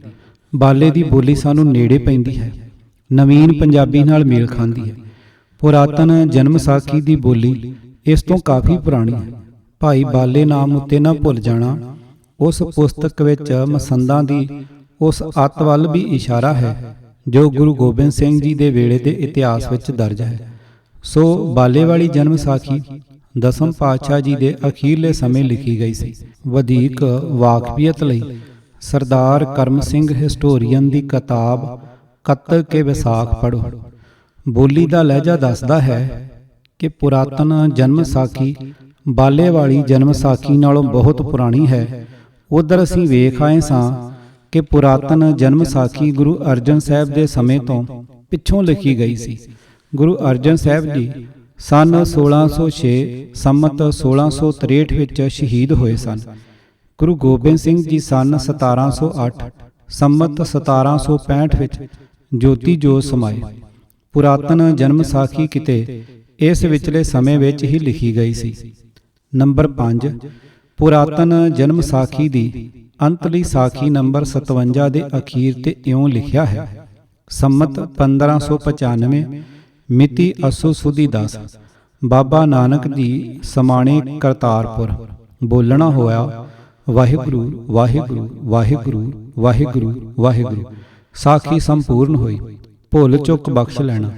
ਅਭੁੱਲ ਗੁਰੂ ਬਾਬਾ ਜੀ, ਬੋਲੋ ਵਾਹਿਗੁਰੂ ਜੀ ਕੀ ਫਤਿਹ ਹੋਈ, ਤੇਰਾ ਪਰਨਾ ਹੈ। ਇਹ ਅਖੀਰਲਾ ਵਾਕ ਖਾਲਸਾ ਸਜਾਣ ਦੇ ਸਮੇਂ ਸਨ 1699 ਤੋਂ ਸ਼ੁਰੂ ਹੋਇਆ ਸੀ। ਕਿ ਪੁਰਾਤਨ ਜਨਮ ਸਾਖੀ ਵੀ ਗੁਰੂ ਗੋਬਿੰਦ ਸਿੰਘ ਜੀ ਦੇ ਅਖੀਰਲੇ ਸਮੇਂ ਵਿੱਚ ਹੀ ਲਿਖੀ ਗਈ ਸੀ? ਇਹ ਮੰਨਣ ਵਿੱਚ ਨਹੀਂ ਆ ਸਕਦਾ, ਕਿਉਂਕਿ ਇਸ ਸਮੇਂ ਦੀ ਲਿਖੀ ਬਾਲੇ ਵਾਲੀ ਜਨਮ ਸਾਖੀ ਦੀ ਬੋਲੀ ਦਾ ਲਹਿਜਾ ਪੁਰਾਤਨ ਸਾਖੀ ਨਾਲੋਂ ਬਹੁਤ ਨਵੀਨ ਹੈ। ਪੁਰਾਤਨ ਸਾਖੀ ਇਸ ਤੋਂ ਕਾਫੀ ਸਮਾਂ ਪਹਿਲਾਂ ਹੀ ਰੱਖਣੀ ਪਵੇਗੀ। ਵਾਹਿਗੁਰੂ ਜੀ ਕੀ ਫਤਿਹ ਦਾ ਵਾਕ ਅਸਲ ਨੁਸਖੇ ਤੋਂ ਕਿਸੇ ਉਤਾਰਾ ਕਰਨ ਵਾਲੇ ਨੇ ਆਪ ਹੀ ਲਿਖ ਲਿਆ ਜਾਪਦਾ ਹੈ। ਨੰਬਰ 6, ਸਾਖੀ ਨੰਬਰ 29। ਪੁਰਾਤਨ ਜਨਮ ਸਾਖੀ ਦੇ ਲਿਖੇ ਜਾਣ ਦੇ ਸਮੇਂ ਦੀ ਪੜਤਾਲ ਕਰਨ ਵਿੱਚ ਇਹ ਸਾਖੀ ਸਾਡੀ ਬਹੁਤ ਸਹਾਇਤਾ ਕਰੇਗੀ। ਇਸ ਵਾਸਤੇ ਇਹ ਸਾਰੀ ਸਾਖੀ ਪਾਠਕਾਂ ਦੇ ਸਾਹਮਣੇ ਰੱਖਣੀ ਪਵੇਗੀ। 29, BCR ਦੇਸ ਝੰਡਾ ਬਾਢੀ ਜੁਗਾਵਲੀ। ਉਥੋਂ ਰਮਦੇ ਰਹੋ ਤਬ BCR ਦੇਸ ਆਏ ਪ੍ਰਗਟੇ, ਤਬ ਉਹਾਂ ਕੋਈ ਬੈਠਣ ਦੇਵੇ ਨਹੀਂ, ਜਹਾਂ ਜਾਏ ਖੜੋਵਣ ਤਹਾਂ ਲੋਕ ਚੌਂਕਾ ਦੇ ਲੈਣ। ਕਾਸਾ ਦੇਖ ਕਰ ਤਬ ਝੰਡਾ ਬਾਢੀ ਬਾਏ ਨਿਕਲਿਆ, ਤਬ ਉਹ ਘਰ ਲੈ ਆਇਆ, ਪੈਰ ਧੋਏ ਕਰ ਪੀਤਿਅਸ, ਪੀਵਣੇ ਨਾਲ ਗੁਰੂ ਨਦਰ ਆਇਓਸ, ਉਦਾਸੀ ਹੋਆ ਨਾਲ ਲੱਗਾ ਫਿਰਨ। ਸ੍ਰੀ ਸਤਿਗੁਰ ਪ੍ਰਸਾਦ ਲਿਖਤ ਜੁਗਾਵਲੀ ਮਹੱਲਾ ਪਹਿਲਾ। ਤਿਤ ਸਮੇਂ ਬੈਠਾ ਸਮੁੰਦਰ ਕੀ ਬਰੇਤੀ ਮੈਂ, ਪੌਣ ਆਹਾਰ ਕੀਆ ਨਾਲੇ ਝੰਡਾ ਬਾਢੀ BCR ਜੁਗਾਵਲੀ ਪ੍ਰਾਪਤ ਹੋਈ। ਝੰਡਾ ਨਾਲ ਨਿਭਿਆ ਨਗਰ ਛੁੱਟ ਘਾਟ ਕਾ, ਤਿਤ ਸਮੇਂ ਬਿਸਮਾਦ ਪੜੀਂਦਾ ਥਾ, ਆਗੇ ਜੁਗਾਵਲੀ ਚੱਲੀ। ਸਤਿਗੁਰ ਪ੍ਰਸਾਦ ਵਾਹਿਗੁਰੂ ਕੀ ਮਿਰਜ਼ਾਦਾ, ਚੌਂ ਅੱਖਰਾਂ ਕਾ ਮਥੰਤ, ਜੁਗ ਚਲੀਹਾਂ ਵਿੱਚ ਹੋਵਾ, ਚਲੀਹਾਂ ਜੁਗ ਬੈਠ ਮਿਹਨਤ ਕੀਤੀ। ਅੱਗੇ ਪੌੜੀ ਚੱਲੀ। 1,72,28,000 ਅਨੰਤ ਜੁਗ ਏਤੇ ਜੁਗ ਅਨੰਤ ਮੈਂ ਰਹਾ, ਸਹਿਣ ਵਾਣ ਮੈਂ ਵਾਹ ਵਾਹ ਕਰਿਆ। ਕਹੋ ਨਾਨਕ ਅਨੰਤ ਜੁਗ ਕੀ ਗਾਥਾ, ਵਾਹ ਵਾਹ ਜਪਤਿਆਂ ਸਭ ਦੁੱਖ ਲਾਥਾ। ਨਾਨਕ ਤੇ ਅੰਗਦ ਹੋਆ ਜੋਤੀ ਜੋਤ ਮਿਲਾਏ, ਨਾਨਕ ਆਈ ਪੰਥ ਕੇ ਕਿਆ ਗੁਣ ਕਹਾ ਸੁਨਾਈ। ਆਈ ਪੰਥ ਕੀ ਕਥਾ ਸੁਰ ਨਰ ਨਾ ਜਾਣਤ। ਜੁਗਾਵਲੀ ਲਿਖ ਸੰਪੂਰਨ ਹੋਈ। ਬੋਲੋ ਵਾਹਿਗੁਰੂ। ਸਤਿਗੁਰ ਪ੍ਰਸਾਦ। तब बाबे की खुशी हुई। तब झंडा बाढ़ी बिसहर देश को विदा किया। झंडे बाढ़ी की मंजी बिसहर देश विच है। कालयुग 4735 बरस वरत्या है। कालयुग रहा 4,27,265 बरस रहा। 40 युग की मर्यादा 7 लिखी। 7 युग का जोड़ 17,28,000। कालयुग का जोड़ 83,02,000। 4 युगां का जोड़ 43,02,000। जुगावली का जोड़। वाहिगुरु जी मेहनत हुए पहुंची आए बिसीर देश के नगर छुट घाट के। असां यतन करना है इस साखी विचों इस पुस्तक दे लिखे जाण दा समां लभण दा, पर इस नूं गौर नाल 2-3 वारी पढ़ो। इस विच कई अजीब गल्लां मिलणगीਆਂ। ਊੜਾ साखीकार आखदा जापदा है कि ਇਹ ਜੁਗਾਵਲੀ ਗੁਰੂ ਨਾਨਕ ਸਾਹਿਬ ਜੀ ਨੇ ਲਿਖੀ ਸੀ, ਪਰ ਜੁਗਾਵਲੀ ਨੂੰ ਪੜ੍ਹ ਕੇ ਗੁਰੂ ਗ੍ਰੰਥ ਸਾਹਿਬ ਵਿੱਚ ਲਿਖੀ ਗੁਰੂ ਨਾਨਕ ਸਾਹਿਬ ਦੀ ਬਾਣੀ ਨਾਲ ਰਲਾ ਕੇ ਵੇਖੋ, ਬੋਲੀ ਹੀ ਨਹੀਂ ਰਲਦੀ। ਫਿਰ ਜੁਗਾਂ ਦੀ ਉਮਰ ਲਿਖਣ ਖੁਣੋਂ ਕਿਹੜਾ ਧਰਮ ਅੜਿਆ ਖਲੋਤਾ ਸੀ, ਤੇ ਹੁਣ ਇਸ ਉਮਰ ਦਾ ਪਤਾ ਕਰ ਸਕਣ ਵਾਲਿਆਂ ਨੇ ਕਿਹੜੀ ਐਸੀ ਆਤਮਿਕ ਉੱਚਤਾ ਪ੍ਰਾਪਤ ਕਰ ਲਈ ਹੈ ਜਿਸ ਨਾਲ ਉਹ ਦੁਨੀਆ ਵਾਸਤੇ ਚਾਨਣ ਮੁਨਾਰਾ ਬਣਨ ਦੇ ਲਾਇਕ ਹੋ ਗਏ ਹਨ। ਆਖਰ ਯੁਗਾਂ ਦੀ ਉਮਰ ਲੱਭਣ ਨਾਲ ਧਰਮ ਦਾ ਕੀ ਸੰਬੰਧ ਹੈ? ਇੱਕ ਹੋਰ ਗੱਲ ਵੇਖੋ, ਇੱਥੇ ਗੁਰੂ ਨਾਨਕ ਸਾਹਿਬ ਜੀ ਦੇ ਮੂੰਹੋਂ ਆਈ ਪੰਥ ਦੀ ਵਡਿਆਈ ਕਰਾਈ ਗਈ ਹੈ, ਪਰ ਜਪਜੀ ਦਾ ਨਿਤ ਧਿਆਨ ਨਾਲ ਪਾਠ ਕਰਨ ਵਾਲੇ ਸਿੱਖ ਨੂੰ ਇਹ ਭੁਲੇਖਾ ਕਿਵੇਂ ਲੱਗ ਸਕਦਾ ਹੈ ਕਿ ਆਈ ਪੰਥ ਬਾਰੇ ਸਤਿਗੁਰ ਜੀ ਦੀ ਕੀ ਰਾਏ ਸੀ? ਅਸਲ ਵਿੱਚ ਇਹ ਰਚਨਾ ਕਿਸੇ ਹੋਰ ਮਨੁੱਖ ਨੇ ਲਿਖੀ ਹੈ, ਪੁਰਾਤਨ ਜਨਮ ਸਾਖੀ ਦੇ ਕਰਤੇ ਨੇ ਨਹੀਂ ਲਿਖੀ। ਪ੍ਰਸ਼ਨ ਉੱਠਦਾ ਹੈ ਕਿ ਇਸ ਪੁਸਤਕ ਵਿੱਚ ਇਹ ਜੁਗਾਵਲੀ ਕਿਵੇਂ ਆ ਦਰਜ ਹੋਈ? ਇਸ ਸਵਾਲ ਨੂੰ ਅਸੀਂ ਅਗਲੇ ਅੰਕ ਵਿੱਚ ਹੱਲ ਕਰਾਂਗੇ। ਹਾਲਾਂ ਇੱਥੇ ਅਸਾਂ ਇਹ ਵੇਖਣਾ ਹੈ ਕਿ ਇਸ ਸਾਖੀ ਵਿੱਚ ਕਿਹੜਾ ਹਿੱਸਾ ਪੁਰਾਤਨ ਜਨਮ ਸਾਖੀ ਵਾਲੇ ਦਾ ਹੈ ਤੇ ਕਿਹੜਾ ਪਿੱਛੋਂ ਦਰਜ ਹੋਇਆ। ਪਾਠਕ ਸੱਜਣ ਸਾਖੀ ਨੂੰ ਫਿਰ ਧਿਆਨ ਨਾਲ ਪੜ੍ਹਨ। ਸਾਖੀ ਬਿਲਕੁਲ ਨਿੱਕੀ ਜਿਹੀ ਹੈ, ਸਿਰਫ ਇਤਨੀ ਹੀ ਕਿ ਇੱਕ ਦੇਸ਼ ਦੇ ਇੱਕ ਨਗਰ ਸਤਿਗੁਰ ਜੀ ਗਏ, ਉੱਥੇ ਕੋਈ ਇਹਨਾਂ ਨੂੰ ਬੈਠਣ ਹੀ ਨਾ ਦੇਵੇ। ਫਿਰ ਇੱਕ ਝੰਡਾ ਨਾਮ ਦਾ ਤਰਖਾਣ ਆਇਆ, ਉਹ ਇਹਨਾਂ ਨੂੰ ਆਪਣੇ ਘਰ ਲੈ ਗਿਆ। ਝੰਡੇ ਨੇ ਸਤਿਗੁਰ ਜੀ ਨਾਲ ਇਤਨਾ ਪਿਆਰ ਬਣਾ ਲਿਆ ਕਿ ਉਦਾਸੀ ਵਿੱਚ ਉਹਨਾਂ ਦੇ ਨਾਲ ਹੀ ਚੱਲ ਪਿਆ। ਅਗਾਂ ਅਚਨਚੇਤ ਓਪਰੇ ਜੇ ਲਫ਼ਜ਼ ਸ਼ੁਰੂ ਹੋ ਗਏ ਹਨ, ਜਿਨ੍ਹਾਂ ਦਾ ਸੰਬੰਧ ਸਾਖੀ ਨਾਲ ਕੋਈ ਨਹੀਂ ਬਣਦਾ ਢੁਕਦਾ। ਲਫ਼ਜ਼ ਇਹ ਹਨ: ਸ੍ਰੀ ਸਤਿਗੁਰ ਪ੍ਰਸਾਦ ਲਿਖਤੰ ਜੁਗਾਵਲੀ। ਮਹਲਾ ਪਹਿਲਾ। ਝੰਡੇ ਬਾਢੇ ਵਾਲੀ ਇਹ ਸਾਖੀ ਭਾਈ ਬਾਲੇ ਵਾਲੀ ਜਨਮ ਸਾਖੀ ਵਿੱਚ ਵੀ ਮਿਲਦੀ ਹੈ। ਸਾਖੀ ਨੰਬਰ 97। ਇਸ ਸਾਖੀ ਵਾਲੇ ਨੇ ਕੁਝ ਵਧਾ ਘਟਾ ਕੇ ਕੀਤਾ ਹੋਇਆ ਹੈ, ਪਰ ਅਸਲੀ ਗੱਲ ਦੋਹਾਂ ਦੀ ਮਿਲਦੀ ਹੈ। ਇੱਥੇ ਸਾਖੀ ਇਉਂ ਹੈ: ਸ੍ਰੀ ਗੁਰੂ ਜੀ ਜਾਂਦੇ ਜਾਂਦੇ ਬਿਸੀਅਰ ਦੇਸ਼ ਕੋ ਜਾਏ ਪ੍ਰਾਪਤ ਹੋਏ, ਪਰ ਉੱਥੇ ਗੁਰੂ ਜੀ ਨੂੰ ਕੋਈ ਬੈਠਣ ਨਾ ਦੇਵੇ, ਤਾਂ ਉੱਥੋਂ ਸ੍ਰੀ ਗੁਰੂ ਨਾਨਕ ਜੀ ਉੱਠ ਕਰ ਬਾਹਰ ਜਾਏ ਬੈਠੇ। ਝੰਡੇ ਬਾਢੀ ਨੇ ਦੇਖਿਆ ਕਿ 3 ਅਤੀਤ ਆਏ ਬੈਠੇ ਹਨ, ਤਾਂ ਝੰਡੇ ਨੇ ਸ੍ਰੀ ਗੁਰੂ ਜੀ ਅੱਗੇ ਮੱਥਾ ਟੇਕਿਆ ਤੇ ਫਿਰ ਝੰਡੇ ਨੇ ਆਪਣੀ ਘਰਨੀ ਨੂੰ ਆਖਿਆ, ਸੰਤ ਆਏ ਹਨ, ਉਹਨਾਂ ਵਾਸਤੇ ਕੁਝ ਅੰਨ ਹੋਵੇ ਤਾਂ ਲੈ ਜਾਈਏ। ਗੁਰੂ ਜੀ ਨੇ ਝੰਡੇ ਉੱਪਰ ਖੁਸ਼ੀ ਕੀਤੀ, ਨਾਮ ਦਾਨ ਦਿਆ, ਤਾਂ ਝੰਡਾ ਵੀ ਲੱਗਾ ਗੁਰੂ ਗੁਰੂ ਜਪਣ। ਸ੍ਰੀ ਵਾਹਿਗੁਰੂ ਦੇ ਨਾਮ ਦੀ ਖੁਮਾਰੀ ਝੰਡੇ ਨੂੰ ਜੋ ਚੜੀ, ਸੋ ਲੱਗਾ ਉਦਾਸੀਨ ਫਿਰਨ। ਅਸਾਂ ਵੇਖ ਲਿਆ ਹੈ ਕਿ ਪਹਿਲਾਂ ਪੁਰਾਤਨ ਜਨਮ ਸਾਖੀ ਦੀ ਸਾਖੀ ਵੀ ਇਤਨੀ ਹੀ ਸੀ ਕਿ ਝੰਡਾ ਵਾਹਿਗੁਰੂ ਜੀ ਦੇ ਨਾਮ ਨਾਲ ਉਦਾਸੀ ਵਿੱਚ ਤੁਰ ਪਿਆ। ਐੜਾ ਜੁਗਾਵਲੀ ਦੇ ਅਖੀਰਲੀਆਂ 3-4 ਪਾਲਾਂ ਤੋਂ ਉੱਪਰ ਇੱਕ ਤੁਕ ਹੈ ਜਿਸ ਦਾ ਬਾਕੀ ਦੀ ਚੀਜ਼ ਨਾਲ ਕੋਈ ਸੰਬੰਧ ਨਹੀਂ ਜਾਪਦਾ। ਉਹ ਤੁਕ ਹੈ: ਕਲਯੁਗ 4735 ਬਰਸ ਵਰਤਿਆ ਹੈ। ਇਹ ਤੁਕ ਕਿਸੇ ਘਟਨਾ ਦੇ ਵਰਤਣ ਦਾ ਸਾਲ ਦੱਸ ਰਹੀ ਹੈ। ਕਲਯੁਗ ਦੇ ਸੰਮਤ ਅਤੇ ਈਸਵੀ ਸੰਨ ਦਾ 3100 ਸਾਲਾਂ ਦਾ ਫਰਕ ਹੈ। ਸੋ ਕਲਯੁਗ ਦਾ ਸੰਮਤ 4735 ਈਸਵੀ ਸੰਨ 1635 ਬਣਦਾ ਹੈ। ਉਸ ਵੇਲੇ ਗੁਰੂ ਹਰਗੋਬਿੰਦ ਸਾਹਿਬ ਜੀ ਗੁਰਗੱਦੀ ਤੇ ਸਨ। ਸਾਫ਼ ਦਿਸ ਰਿਹਾ ਹੈ ਕਿ ਜੁਗਾਵਲੀ ਨਾਲ ਇਸ ਤੁਕ ਦਾ ਕੋਈ ਸੰਬੰਧ ਨਹੀਂ ਹੈ। ਕਿਸੇ ਨੇ ਪੁਰਾਤਨ ਜਨਮ ਸਾਖੀ ਦੇ ਕਿਸੇ ਹੋਰ ਥਾਂ ਤੋਂ ਇੱਥੇ ਲਿਆ ਕੇ ਰੱਖੀ। ਜੇ ਇਹ ਮੰਨ ਵੀ ਲਈਏ ਕਿ ਜੁਗਾਵਲੀ ਗੁਰੂ ਨਾਨਕ ਸਾਹਿਬ ਨੇ ਲਿਖੀ ਸੀ ਤਾਂ ਵੀ ਇਹ ਤੁਕ ਉਹਨਾਂ ਦੀ ਨਹੀਂ ਹੈ। ਇਹ ਤੁਕ ਤਾਂ ਸਨ 1635 ਦੱਸ ਰਹੀ ਹੈ ਤੇ ਗੁਰੂ ਨਾਨਕ ਸਾਹਿਬ ਜੀ ਸਨ 1539 ਵਿੱਚ ਜੋਤੀ ਜੋਤ ਸਮਾਏ ਸਨ। ਅਸਲ ਵਿੱਚ ਇਹ ਤੁਕ ਪੁਰਾਤਨ ਜਨਮ ਸਾਖੀ ਦੇ ਅਖੀਰ ਵਿੱਚ ਦਰਜ ਸੀ। ਸਾਖੀਕਾਰ ਨੇ ਪੁਸਤਕ ਤੇ ਲਿਖੇ ਜਾਣ ਦਾ ਸੰਮਤ ਲਿਖਿਆ ਸੀ, ਪਰ ਜੇ ਸੱਜਣ ਨੇ ਸਾਖੀ ਨੰਬਰ 29 ਦੇ ਨਾਲ ਜੁਗਾਵਲੀ ਦਰਜ ਕੀਤੀ, ਉਸੇ ਨੇ ਇਹ ਤੁਕ ਅਖੀਰ ਤੋਂ ਮਿਟਾ ਕੇ ਇੱਥੇ ਜੁਗਾਂ ਦੀ ਉਮਰ ਦੇ ਜ਼ਿਕਰ ਨਾਲ ਰਲਾ ਦਿੱਤੀ। ਪਰ ਅਗਾਂਹ ਚੱਲ ਕੇ ਅਸੀਂ ਦੱਸਾਂਗੇ ਕਿ ਉਹ ਇਸ ਤੁਕ ਦਾ ਮਤਲਬ ਨਾ ਸਮਝ ਸਕਣ ਕਰਕੇ ਆਪੇ ਹੀ ਨਸ਼ਰ ਹੋ ਗਿਆ ਹੈ।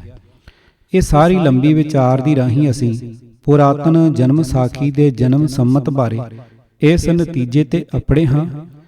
ਇਹ ਪੁਸਤਕ ਗੁਰੂ ਅਰਜਨ ਸਾਹਿਬ ਦੇ ਜੋਤੀ ਜੋਤ ਸਮਾਉਣ ਤੋਂ ਪਿੱਛੋਂ ਤੇ ਗੁਰੂ ਗੋਬਿੰਦ ਸਿੰਘ ਜੀ ਦੇ ਜੋਤੀ ਜੋਤ ਸਮਾਉਣ ਤੋਂ ਪਹਿਲਾਂ ਲਿਖੀ ਗਈ ਸੀ।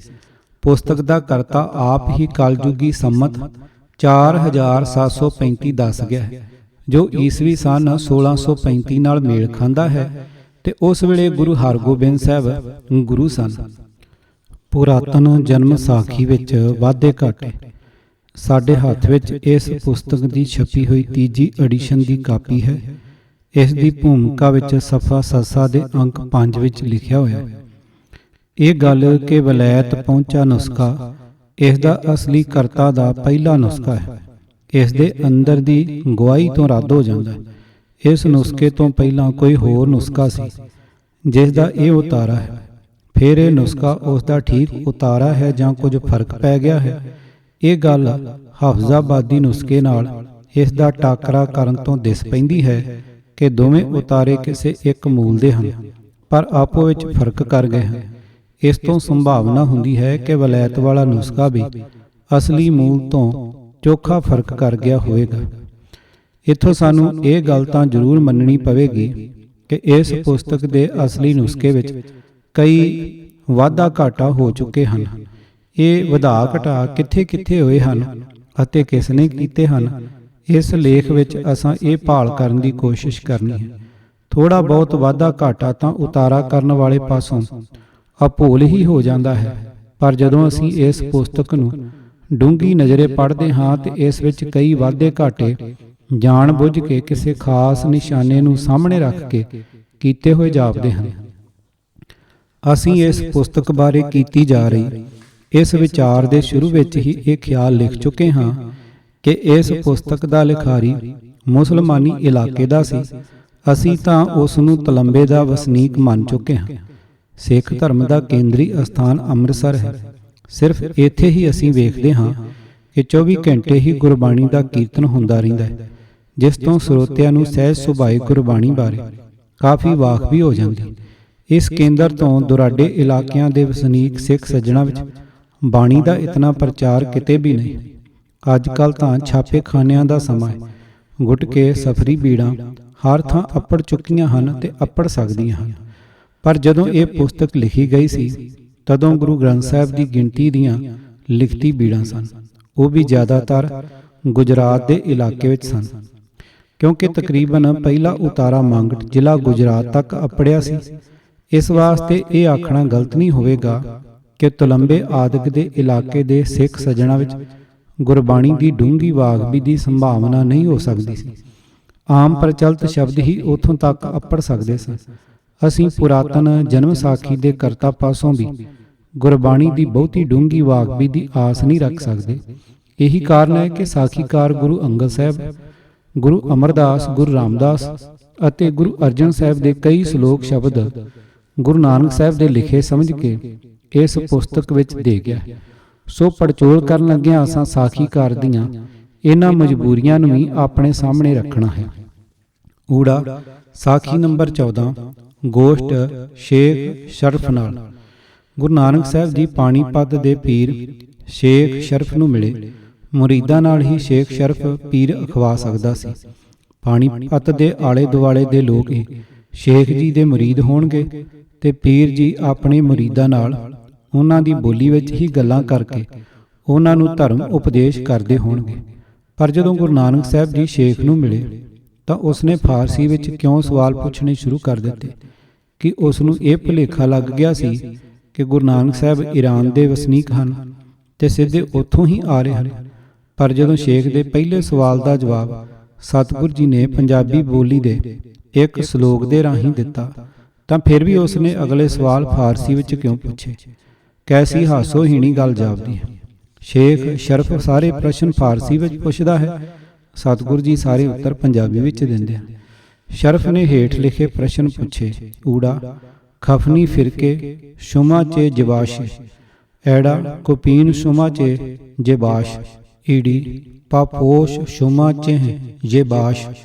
ਸਤਿਗੁਰੂ ਜੀ ਨੇ ਇਹਨਾਂ ਤਿੰਨਾਂ ਸਵਾਲਾਂ ਦੇ ਜੋ ਜਵਾਬ ਦਿੱਤੇ ਹਨ, ਉਹਨਾਂ ਦੇ ਅਖੀਰਲੇ ਅੰਕ ਹੈਰਾਨੀ ਪੈਦਾ ਕਰਦੇ ਹਨ। ਅੰਕ 2, 3 ਅਤੇ 4 ਦਿੱਤੇ ਗਏ ਹਨ। ਅੰਕ ਨੰਬਰ 1 ਕਿਤੇ ਵੀ ਨਹੀਂ ਮਿਲਦਾ। ਕੀ ਇਹ ਅੰਕ 1, 2, 3 ਚਾਹੀਦੇ ਸਨ, ਜਾਂ ਪਹਿਲਾ ਸਵਾਲ ਤੇ ਉਸਦਾ ਜਵਾਬ ਦਰਜ ਹੋਣੋਂ ਰਹਿ ਗਏ ਹਨ? ਇੱਕ ਹੋਰ ਵੀ ਹੈਰਾਨੀ ਵਾਲੀ ਗੱਲ ਹੈ, ਕਫਨੀ ਤੇ ਪਾਪੋਸ਼ ਦਾ ਤਿਆਗ ਤਾਂ ਮੁਸਲਮਾਨ ਫਕੀਰਾਂ ਨਾਲ ਸੰਬੰਧ ਰੱਖਣ ਵਾਲੀਆਂ ਚੀਜ਼ਾਂ ਹਨ, ਪਰ ਕੁਪੀਨ ਦਾ ਇਹਨਾਂ ਨਾਲ ਕੀ ਵਾਸਤਾ?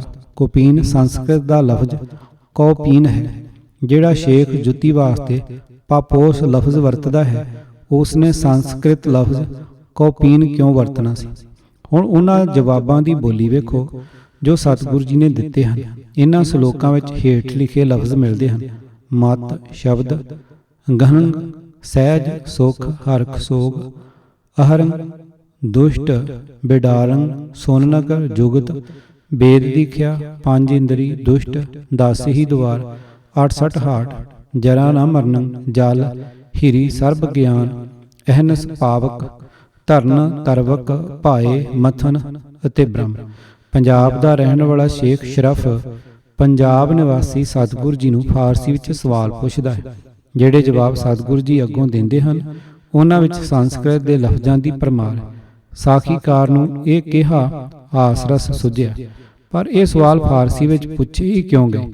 ਪੰਜਾਬੀ ਵਿੱਚ ਪੜ੍ਹਿਆ ਇਹ ਸਵਾਲ ਇਉਂ ਦੱਸੇ ਹਨ: ਊੜਾ ਤੁਹਾਡੇ ਫਿਰਕੇ ਵਿੱਚ ਕਫਨੀ ਦੀ ਕੀ ਖੂਬੀ ਹੈ? ਐੜਾ ਤੁਹਾਡੇ ਫਿਰਕੇ ਵਿੱਚ ਕੁਪੀਨ ਦੀ ਕੀ ਖੂਬੀ ਹੈ? ਤੇ ਈੜੀ ਜੁੱਤੀ ਦੇ ਤਿਆਗ ਦੀ ਕੀ ਖੂਬੀ ਹੈ?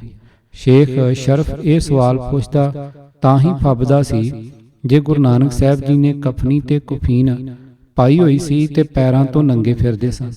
ਪਰ ਗੁਰੂ ਨਾਨਕ ਸਾਹਿਬ ਜੀ ਦੇ ਜਵਾਬ ਪੜ੍ਹ ਕੇ ਵੇਖੋ, ਉਹ ਕਫਨੀ ਕੁਪੀਨ ਪਹਿਨਣ ਨੂੰ ਅਤੇ ਜੁੱਤੀ ਤਿਆਗਣ ਨੂੰ ਪਸੰਦ ਨਹੀਂ ਕਰਦੇ, ਸਗੋਂ ਉਹ ਆਖਦੇ ਹਨ: ਊੜਾ ਸੋਨ ਨਗਰ ਲੈ ਬਸਤੀ ਰਹਾਈ, ਤੋ ਕਫਨੀ ਕੀ ਜੁਗਤ ਪਾਈ, ਐੜਾ ਬਿਲੰਦ ਮਤ ਗੁਰ ਹਿਰੀ ਛੋਟੀ, ਇਹ ਜੁਗਤ ਨਾਨਕ ਪਹਿਰ ਬੋਲ ਅੰਗੋਟੀ, ਈੜੀ ਬਿਨ ਬ੍ਰਹਮ ਚੀਨੇ ਪਾਪੋਸ਼ ਤਿਆਗੇ, ਕਹੇ ਨਾਨਕ ਉਹ ਤਿੜ ਨਾ ਲਾਗੇ।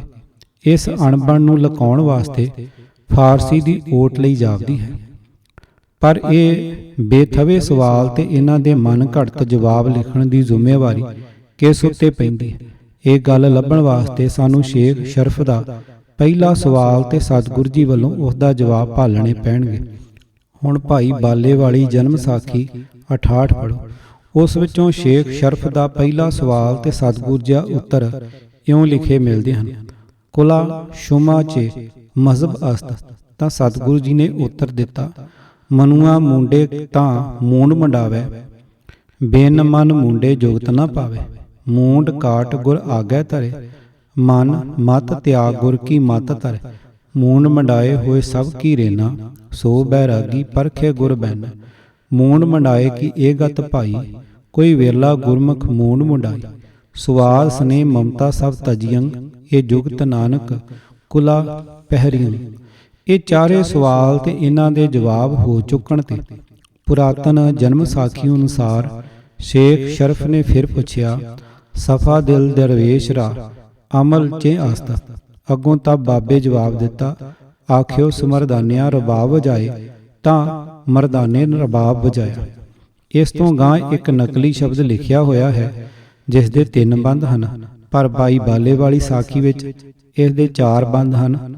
ਤੀਜਾ ਬੰਦ ਇਉਂ ਹੈ: ਜੋਗੀ ਜੰਗਮ ਸਿੱਧ ਕਰਾਵੇ, ਲੋਹੂ ਬਿੰਦ ਜਮਾਵੇ, ਪਾਂਚੋਂ ਇੰਦਰੀ ਦ੍ਰਿੜ ਕਰ ਰਾਖੈ, ਤਉ ਦਰਵੇਸ਼ ਕਹਾਵੇ। ਵੇਖਿਆ ਜੇ ਇੱਕ ਮੁਸਲਮਾਨ ਪੀਰ ਸਵਾਲ ਪੁੱਛਦਾ ਹੈ ਤੇ ਜਵਾਬ ਉਹ ਹੈ ਜੋ ਕਿਸੇ ਹਿੰਦੂ ਸਾਧ ਨੂੰ ਦਿੱਤਾ ਜਾਣਾ ਚਾਹੀਦਾ ਹੈ। ਹੁਣ ਵਿਚਾਰਨਯੋਗ ਗੱਲ ਇਹ ਹੈ ਕਿ ਜੇ ਇਸ ਗੋਸ਼ਟ ਦੇ ਮਨ ਘੜਤ ਸ਼ਲੋਕ ਪੁਰਾਤਨ ਜਨਮ ਸਾਖੀ ਵਾਲੇ ਨੇ ਹੀ ਦਰਜ ਕੀਤੇ ਸਨ ਤਾਂ ਸ਼ਲੋਕ ਨੰਬਰ 1 ਲਿਖਣੋਂ ਉਹ ਕਿਉਂ ਖੁੰਝ ਗਿਆ ਤੇ ਭਾਈ ਬਾਲੇ ਦੀ ਸਾਖੀ ਦੇ ਲਿਖਾਰੀ ਨੇ ਇਹ ਕਿੱਥੋਂ ਲੱਭਾ। ਅਸੀਂ ਤਾਂ ਇਸੇ ਨਤੀਜੇ ਉੱਤੇ ਅਪੜਦੇ ਹਾਂ ਕਿ ਜਿਸ ਨੇ ਇਹ ਸ਼ਬਦ ਸ਼ਲੋਕ ਭਾਈ ਬਾਲੇ ਦੀ ਸਾਖੀ ਵਿੱਚ ਦਰਜ ਕੀਤੇ ਉਸੇ ਨੇ ਪੁਰਾਤਨ ਜਨਮ ਸਾਖੀ ਵਿੱਚ ਲਿਖਾ ਦਿੱਤੇ। ਐੜਾ ਸਾਖੀ ਨੰਬਰ 29 ਬਿਸ਼ਿਆਰ ਦੇਸ ਝੰਡਾ ਬਾਡੀ ਜੁਗਾਵਲੀ। ਇਸ ਸਾਖੀ ਬਾਰੇ ਅਸੀਂ ਪਿਛਲੇ ਅੰਕ ਵਿੱਚ ਵਿਚਾਰ ਕਰ ਆਏ ਹਾਂ ਕਿ ਪਿਛਲੀਆਂ 4-5 ਸਤਰਾਂ ਤੋਂ ਛੁੱਟ ਬਾਕੀ ਦੀ ਸਾਰੀ ਸਾਖੀ ਤੇ ਜੁਗਾਵਲੀ ਪਿੱਛੋਂ ਰਲਾਏ ਗਏ ਦਿਸਦੇ ਹਨ। ਕਿਸ ਨੇ ਰਲਾਏ? ਇਹ ਭੇਦ ਸਮਝਣ ਲਈ ਪੜ੍ਹੋ ਭਾਈ ਬਾਲੇ ਦੀ ਜਨਮ ਸਾਖੀ ਵਿੱਚੋਂ ਸਾਖੀ ਨੰਬਰ 137, ਸਾਖੀ ਨੰਬਰ 129 ਅਤੇ 130। ਸੱਜਦ ਜਲਾਲਦੀਨ ਨਾਲ ਹੋਈ ਦੱਸ ਕੇ ਸਾਖੀਕਾਰ ਅਚਨਚੇਤ ਇਉਂ ਸ਼ੁਰੂ ਕਰ ਦਿੰਦਾ ਹੈ ਕਿ ਓੰਕਾਰ ਸਤਿਗੁਰ ਪ੍ਰਸਾਦ ਅਥ ਜੁਗਾਵਲੀ ਲਿਖਤੇ ਤਾਂ ਸ੍ਰੀ ਗੁਰੂ ਨਾਨਕ ਜੀ ਪੌਣ ਹਾਰੀ ਹੋਏ ਅਤੇ ਨਾਲ ਝੰਡਾ ਬਾਡੀ ਥਾ ਬਿਸਿਅਰ ਦੇਸ ਵਾਲਾ। ਤਿਸ ਨੂੰ ਜੁਗਾਵਲੀ ਪ੍ਰਾਪਤ ਹੋਈ ਨਗਰ ਛੁਟ ਘਾਟ ਕਾ ਤਿਸ ਮਹਿਲ ਬਿਸਮਾਦ ਪੜਤਾ ਥਾ ਆਗੇ ਜੁਗਾਵਲੀ ਚਲੀ। ਚੌਹਾਂ ਅੱਖਰਾਂ ਕਾ ਮਥੰਡ ਝੰਡੇ ਬਾਡੀ ਨੂੰ ਸੁਣਾਇਆ। ਸੰਮਤ 1569 ਆਰਬਲਾ ਸ੍ਰੀ ਗੁਰੂ ਨਾਨਕ ਜੀ ਕੀ ਵਰਿਆਂ 47 ਕੀ ਹੋਈ ਅਤੇ ਦਾੜਾ ਸ੍ਰੀ ਬਾਬਾ ਜੀ ਕਾ ਬਹੁਤ ਧੌਲਾ ਤੇ ਥੋੜਾ ਕਾਲਾ ਜੁਗਾਵਲੀ। ਆਇਆ ਸਫਲ ਤਬ ਜਬ ਏਕ ਪਛਾਨਿਆ ਮੰਤ ਆਈ ਪੰਥ ਕਥਾ ਕੋ ਬਿਰਲਾ ਬੂਝੇ ਸੰਤ। ਨਾਨਕ ਅੱਗੇ ਅੰਗਦ ਹੋਵਾ ਜਿਸ ਲਖਾਈ ਸਾਖੀ ਲਿਖੀ ਪੈੜੇ ਖੱਤਰੀ ਸੁਲਤਾਨਪੁਰ ਕਾ ਵਾਸੀ। ਨਾਨਕ ਆਈ ਪੰਥੀ ਕਿਆ ਸੁਣਾਵੇ ਬਾਤ ਆਖੀ ਕਥਾ ਪੰਥ ਕੀ ਸੋ ਨਰ ਮੁਨੀ ਪਛਾਤ। ਜੁਗਾਵਲੀ ਸੰਪੂਰਨ ਹੋਈ। ਇਹ ਜੁਗਾਵਲੀ ਗੁਰੂ ਨਾਨਕ ਜੀ ਸਿੱਧਾਂ ਨੂੰ ਸੁਣਾਈ ਹੈ ਤਾਂ ਭਾਈ ਬਾਲਾ ਕਹੇ ਗੁਰੂ ਅੰਗਦ ਜੀ ਜਦ ਮਹਾਰਾਜ ਇਹ ਜੁਗਾਵਲੀ ਉਚਾਰਨ ਕੀਤੀ ਸੀ ਤਾਂ ਸੰਮਤ ਜੁਗਾਂ ਕਾ ਇਹ ਹੈ ਸੀ ਕਲਯੁਗ 4735 ਬਰਸ ਵਰਤਿਆ ਸੀ। ਇਸ ਸਾਖੀਕਾਰ ਨੇ ਸਾਖੀ ਨੰਬਰ 97 ਵਿੱਚ ਲਿਖਿਆ ਕਿ ਝੰਡਾ ਬਾਡੀ ਗੁਰੂ ਨਾਨਕ ਜੀ ਦੇ ਨਾਲ ਉਦਾਸੀ ਤੇ ਚੱਲ ਪਿਆ, ਪਰ ਅਗਾਂਹ ਸਾਖੀ ਨੰਬਰ 130 ਤੱਕ ਕਿਤੇ ਵੀ ਜ਼ਿਕਰ ਨਹੀਂ ਆਉਂਦਾ।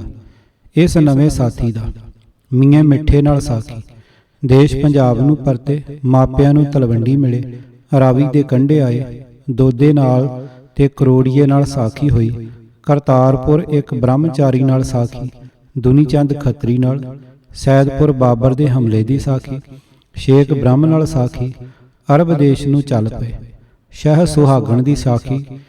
ਇਹੀ ਸਭਨੀ ਥਾਈਂ ਕਿਤੇ ਵੀ ਝੰਡੇ ਬਾਡੀ ਦਾ ਕੋਈ ਜ਼ਿਕਰ ਨਹੀਂ ਹੈ। ਅਚਨਚੇਤ ਸਾਖੀ ਨੰਬਰ 131 ਵਿੱਚ ਜੁਗਾਵਲੀ ਉਚਾਰੀ ਗਈ ਹੈ ਤੇ ਆਖਿਆ ਗਿਆ ਹੈ ਕਿ ਇਹ ਜੁਗਾਵਲੀ ਝੰਡੇ ਨੂੰ ਪ੍ਰਾਪਤ ਹੋਈ, ਪਰ ਅਖੀਰ ਤੇ ਜਾ ਕੇ ਬਾਲਾ ਆਖਦਾ ਹੈ ਕਿ ਇਹ ਜੁਗਾਵਲੀ ਗੁਰੂ ਨਾਨਕ ਸਿੱਧਾਂ ਨੂੰ ਸੁਣਾਈ ਹੈ ਤੇ ਇਸ ਸਾਰੇ ਲੰਬੇ ਜਾਲ ਵਿੱਚ ਸਾਖੀਕਾਰ ਆਪ ਹੀ ਫਸ ਜਾਂਦਾ ਹੈ ਕਿ ਇਸ ਦੇ ਉਚਾਰੇ ਜਾਣ ਦਾ ਸੰਮਤ ਹੈ ਕਲਯੁਗੀ 4735। ਅਸੀਂ ਪਿੱਛੇ ਵੇਖ ਆਏ ਹਾਂ ਕਿ ਇਹ ਸੰਮਤ ਈਸਵੀ ਸਨ 1635 ਨਾਲ ਮੇਲ ਖਾਂਦਾ ਹੈ ਤੇ ਤਦੋਂ ਗੁਰੂ ਹਰਗੋਬਿੰਦ ਸਾਹਿਬ ਗੁਰੂ ਸਨ। ਜਿਸ ਨਾਟਕੀ ਢੰਗ ਨਾਲ ਜੁਗਾਵਲੀ ਦਾ ਪ੍ਰਵੇਸ਼ ਭਾਈ ਬਾਲੇ ਵਾਲੀ ਜਨਮ ਸਾਖੀ ਵਿੱਚ ਕਰਾਇਆ ਗਿਆ ਹੈ, ਉਸੇ ਢੰਗ ਨਾਲ ਇਸ ਨੂੰ ਪੁਰਾਤਨ ਜਨਮ ਸਾਖੀ ਵਿੱਚ ਲਿਆ ਰੱਖਿਆ ਹੈ। ਦੋਹਾਂ ਵਿੱਚ ਦਰਜ ਕਰਨ ਵਾਲਾ ਇੱਕੋ ਹੀ ਚਤੁਰ ਲਿਖਾਰੀ ਹੈ ਤੇ ਉਹ ਬਾਲੇ ਵਾਲੀ ਜਨਮ ਸਾਖੀ ਵਾਲਾ ਹੀ ਹੋ ਸਕਦਾ ਹੈ ਜੋ ਬਹੁਤ ਚਿਰ ਪਿੱਛੋਂ ਲਿਖੀ ਗਈ ਸੀ। ਈੜੀ ਸਾਖੀ ਨੰਬਰ 50 ਸੁਮੇਰ ਤੇ ਅਚਲਪੁਰ ਸਿੱਧਾਂ ਨਾਲ ਗੋਸ਼ਟ। ਇਹ ਸਾਖੀ ਬੜੇ ਅਜੀਬ ਲਫ਼ਜ਼ਾਂ ਨਾਲ ਸ਼ੁਰੂ ਹੁੰਦੀ ਹੈ। ਲਿਖਿਆ ਹੈ 1.25 ਲੱਖ ਪਰਬਤ ਲੰਘ ਅੱਗੇ ਸੁਮੇਰ ਜਾਏ ਚੜਿਆ, ਜਹਾਂ ਮਹਾਦੇਵ ਕਾ ਅਸਥਾਨ ਥਾ, ਤਬ ਅੱਗੇ ਮਹਾਦੇਵ ਅਤੇ ਗੋਰਖਨਾਥ ਅਤੇ ਭਰਥਰੀ ਅਤੇ ਗੋਪੀ ਚੰਦ ਅਤੇ ਚਰਪਟ ਬੈਠੇ ਥੇ। ਸਾਖੀਕਾਰ ਨੇ ਲਫ਼ਜ਼ 1.25 ਲੱਖ ਪਰਬਤ ਤਾਂ ਇਉਂ ਲਿਖ ਦਿੱਤੇ ਹਨ ਜਿਵੇਂ ਕੋਈ ਮੀਲ 2 ਮੀਲ ਦਾ ਪੈਂਡਾ ਹੀ ਸੀ। ਕਿ ਇਹਨਾਂ 1.25 ਲੱਖ ਪਰਬਤਾਂ ਉੱਤੇ ਕੋਈ ਵਸੋਂ ਸੀ ਜਿੱਥੇ ਸਤਿਗੁਰ ਜੀ ਨਾਲ ਕਿਸੇ ਦੀ ਕੋਈ ਜ਼ਰੂਰੀ ਗੋਸ਼ਟ ਹੋਈ ਹੋਵੇ। ਸਵਾ ਲੱਖ ਵਿੱਚੋਂ ਜੇ ਕਿਤੇ ਸਾਖੀਕਾਰ ਨੇ 2-4 ਪਰਬਤਾਂ ਦਾ ਹੀ ਕੋਈ ਥੋੜਾ ਬਹੁਤ ਜ਼ਿਕਰ ਕਰ ਦਿੱਤਾ ਹੁੰਦਾ ਤਾਂ ਵੀ ਅਸੀਂ ਸਮਝਦੇ ਕਿ ਇਹ ਕੋਈ ਟਿਕਾਣੇ ਦੀ ਗੱਲ ਕਰ ਰਿਹਾ ਹੈ। ਪਰ ਇਉਂ ਸਵਾ ਲੱਖ ਪਰਬਤਾਂ ਉੱਤੇ ਸਤਿਗੁਰੂ ਜੀ ਨੂੰ ਲੰਘਾ ਦੇਣਾ ਤਾਂ ਫੌੜ ਮਾਰਨ ਵਾਲੀ ਗੱਲ ਹੈ। ਸਾਖੀਕਾਰ ਇਹ ਪੁਸਤਕ ਭਾਈ ਗੁਰਦਾਸ ਜੀ ਦੇ ਦੇਹਾਂਤ ਤੋਂ 6 ਸਾਲ ਪਿੱਛੋਂ ਲਿਖ ਰਿਹਾ ਹੈ। ਭਾਈ ਸਾਹਿਬ ਦਾ ਦੇਹਾਂਤ ਸਨ 1629 ਵਿੱਚ ਹੋਇਆ ਸੀ। ਉਹਨਾਂ ਅਨੁਸਾਰ ਸਤਿਗੁਰੂ ਜੀ ਦੀ ਦੂਜੀ ਉਦਾਸੀ ਸੁਮੇਰ ਪਰਬਤ ਵੱਲ ਦੀ ਸੀ ਤੇ ਅਚਲ ਬਟਾਲੇ ਗੁਰੂ ਨਾਨਕ ਸਾਹਿਬ ਜੀ ਆਪਣੀ ਉਮਰ ਦੇ ਆਖਰੀ ਸਾਲ ਗਏ ਸਨ, ਜਦੋਂ ਉੱਥੇ ਹੀ ਅਗਾਂਹ ਮੁਲਤਾਨ ਵੀ ਹੋ ਆਏ ਸਨ। ਭਾਈ ਗੁਰਦਾਸ ਜੀ ਤੋਂ ਪਹਿਲਾਂ ਦਾ ਕਿਸੇ ਦੇ ਹੱਥਾਂ ਦਾ ਲਿਖਿਆ ਗੁਰੂ ਨਾਨਕ ਸਾਹਿਬ ਜੀ ਦਾ ਇਤਿਹਾਸ ਨਹੀਂ ਮਿਲਦਾ। ਇਤਿਹਾਸ ਦਾ ਸ਼ੌਂਕ ਰੱਖਣ ਵਾਲਿਆਂ ਪਾਸ ਇਹ ਇੱਕ ਵਡਮੁੱਲੀ ਸੌਗਾਤ ਸੀ। ਬੜੀ ਹੈਰਾਨੀ ਵਾਲੀ ਗੱਲ ਹੈ ਕਿ ਸਾਡਾ ਸਾਖੀਕਾਰ ਸੁਮੇਰ ਤੇ ਅਚਲ ਦੀਆਂ ਗੋਸ਼ਟਾਂ ਨੂੰ ਇੱਕੇ ਥਾਂ ਰਲਾ ਰਿਹਾ ਹੈ, ਪਰ ਅਸੀਂ ਆਪਣੇ ਸਾਖੀਕਾਰ ਦੀ ਇਸ ਉਕਾਈ ਨੂੰ ਬਹੁਤ ਵੱਡੀ ਭੁੱਲ ਨਹੀਂ ਸਮਝਦੇ। ਸਾਨੂੰ ਪਤਾ ਹੈ ਕਿ ਉਹ ਸਿੱਖ ਧਰਮ ਦੇ ਕੇਂਦਰੀ ਅਸਥਾਨ ਅੰਮ੍ਰਿਤਸਰ ਤੋਂ ਬਹੁਤ ਦੂਰ ਦਰੇਡੇ ਮੁਸਲਮਾਨੀ ਇਲਾਕੇ ਵਿੱਚ ਵਸਦਾ ਸੀ।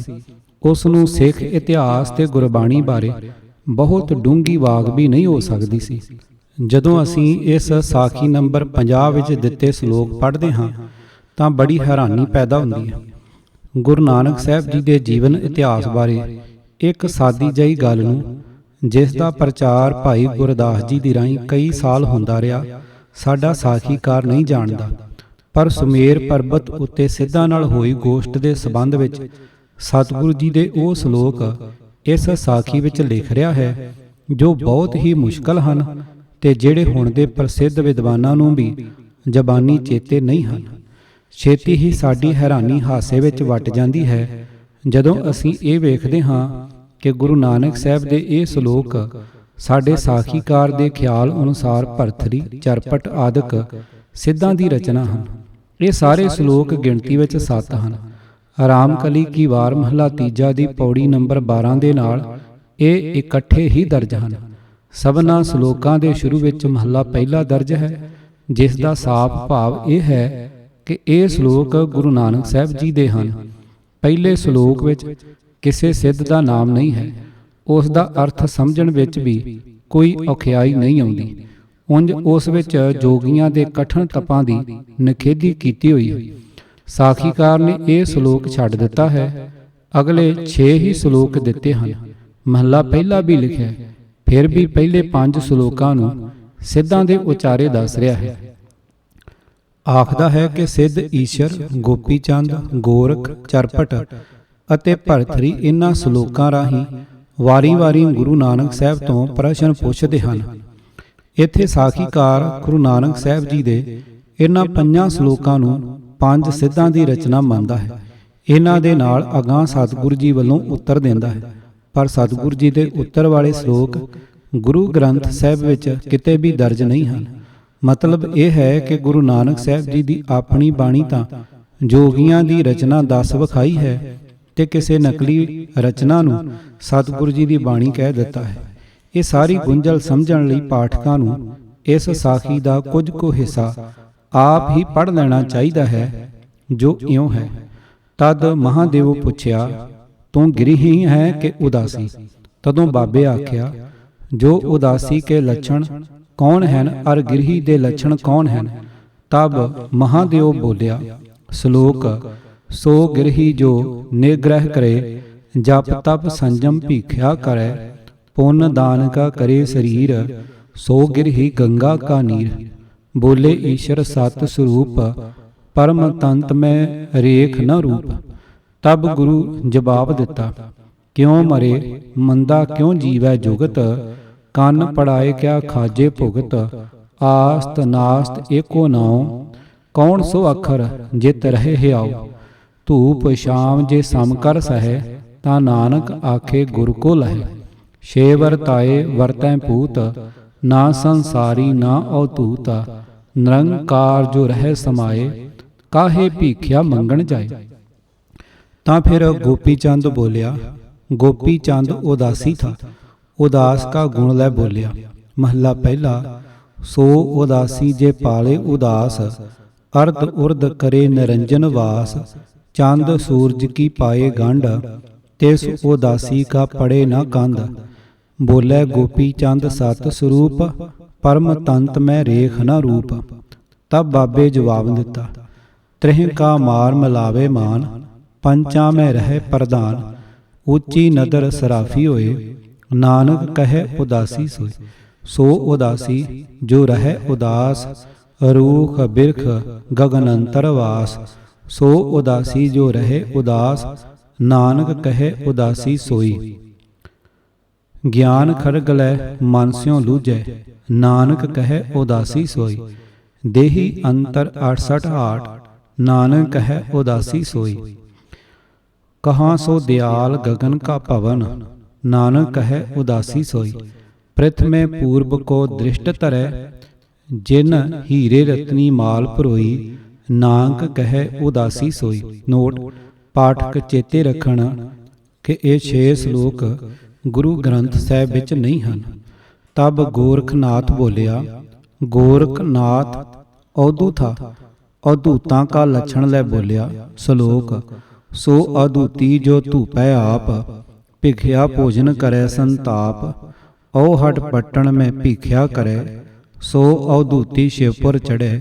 बोले गोरख सत स्वरूप, परम तंत में रेख न रूप। नोट ਇਹ ਸ਼ਲੋਕ ਵੀ ਗੁਰੂ ਨਾਨਕ ਸਾਹਿਬ ਜੀ ਦਾ ਹੈ। ਇਸ ਦੇ ਸ਼ੁਰੂ ਦੇ ਲਫ਼ਜ਼ ਮਹੱਲਾ ਪਹਿਲਾ ਸਾਖੀਕਾਰ ਨੇ ਛੱਡ ਦਿੱਤੇ ਹਨ। तब गुरु जवाब दिता, गुर का भगत इंद्री का जति। नानक कहे सोई अवधूता, चंचल चाहे न जाए तमाशा। नानक कहे सोई अवधूता, गगनंतर को पौर उड़ावे। संयम रहे न बिनसे सूता, नानक कहे सोई अवधूता। असरा नदी उपट्ठी तरे, अपने वस कर राखे दूता। नानक कहे सोई अवधूता। नोट ਇਹ ਸ਼ਲੋਕ ਗੁਰੂ ਗ੍ਰੰਥ ਸਾਹਿਬ ਵਿੱਚ ਨਹੀਂ ਹਨ। तब फिर चरपट बोलिया, चरपट जोगी था, जोग का गुण लै बोलिया। श्लोक सो पाखंडी जे काया पखाले, काया की अग्न ब्रह्म पर जालै। सुपने बिंद न देई चरना, तिस पाखंडी जरा न मरना। बोले चरपट सत स्वरूप, परम तंत में रेख न रूप। नोट ਇਸ ਦੇ ਵੀ ਸ਼ੁਰੂ ਦੇ ਲਫ਼ਜ਼ ਮਹੱਲਾ ਪਹਿਲਾ ਲਖਾਰੀ ਨੇ ਛੱਡ ਦਿੱਤੇ ਹਨ। ਤਬ ਗੁਰੂ ਬੋਲਿਆ, ਆਸਣ ਸਾਧ ਨਿਰਾਲਮ ਰਹੈ, ਪੰਚ ਤਤ ਨਿਗ੍ਰਹਿ ਕਰ ਗਹਿ। ਨਾਨਕ ਕਹੈ ਜੋਗ ਕੇ ਲੱਛਣ। ਜਾਂ ਬੋਲੇ ਤਾਂ ਬ੍ਰਹਮ ਗਿਆਨੀ, ਤਾਮਸ ਤ੍ਰਿਸ਼ਨਾ ਲੋਭ ਨਿਵਾਰੈ। ਪੰਜ ਇੰਦਰੀ ਜੋ ਦ੍ਰਿੜ ਕਾ ਰਾਖੈ, ਪੂਰਬ ਚੜ ਪੱਛਮ ਕੋ ਆਵੈ। ਇਹ ਤਨ ਭਾਂਡਾ ਸੁਰਤ ਕਰ ਦੂਧ, रोल बिरोल कड़ लीजै मक्खण। नानक कहे जोगी कै लक्षण। नोट ਇਹ ਸ਼ਲੋਕ ਵੀ ਗੁਰੂ ਗ੍ਰੰਥ ਸਾਹਿਬ ਵਿੱਚ ਨਹੀਂ ਹਨ। तब फिर भरथरी बोलिया, भरथरी बैरागी था, बैराग का गुण लै बोलिया। श्लोक सो बैरागी जे उल्टे ब्रह्म, गगन मंडल में रोपै थम। अहनस अंतर है ध्यान, ते बैरागी सत समान। बोलै भरथर सत स्वरूप, परम तंत में रेख न रूप।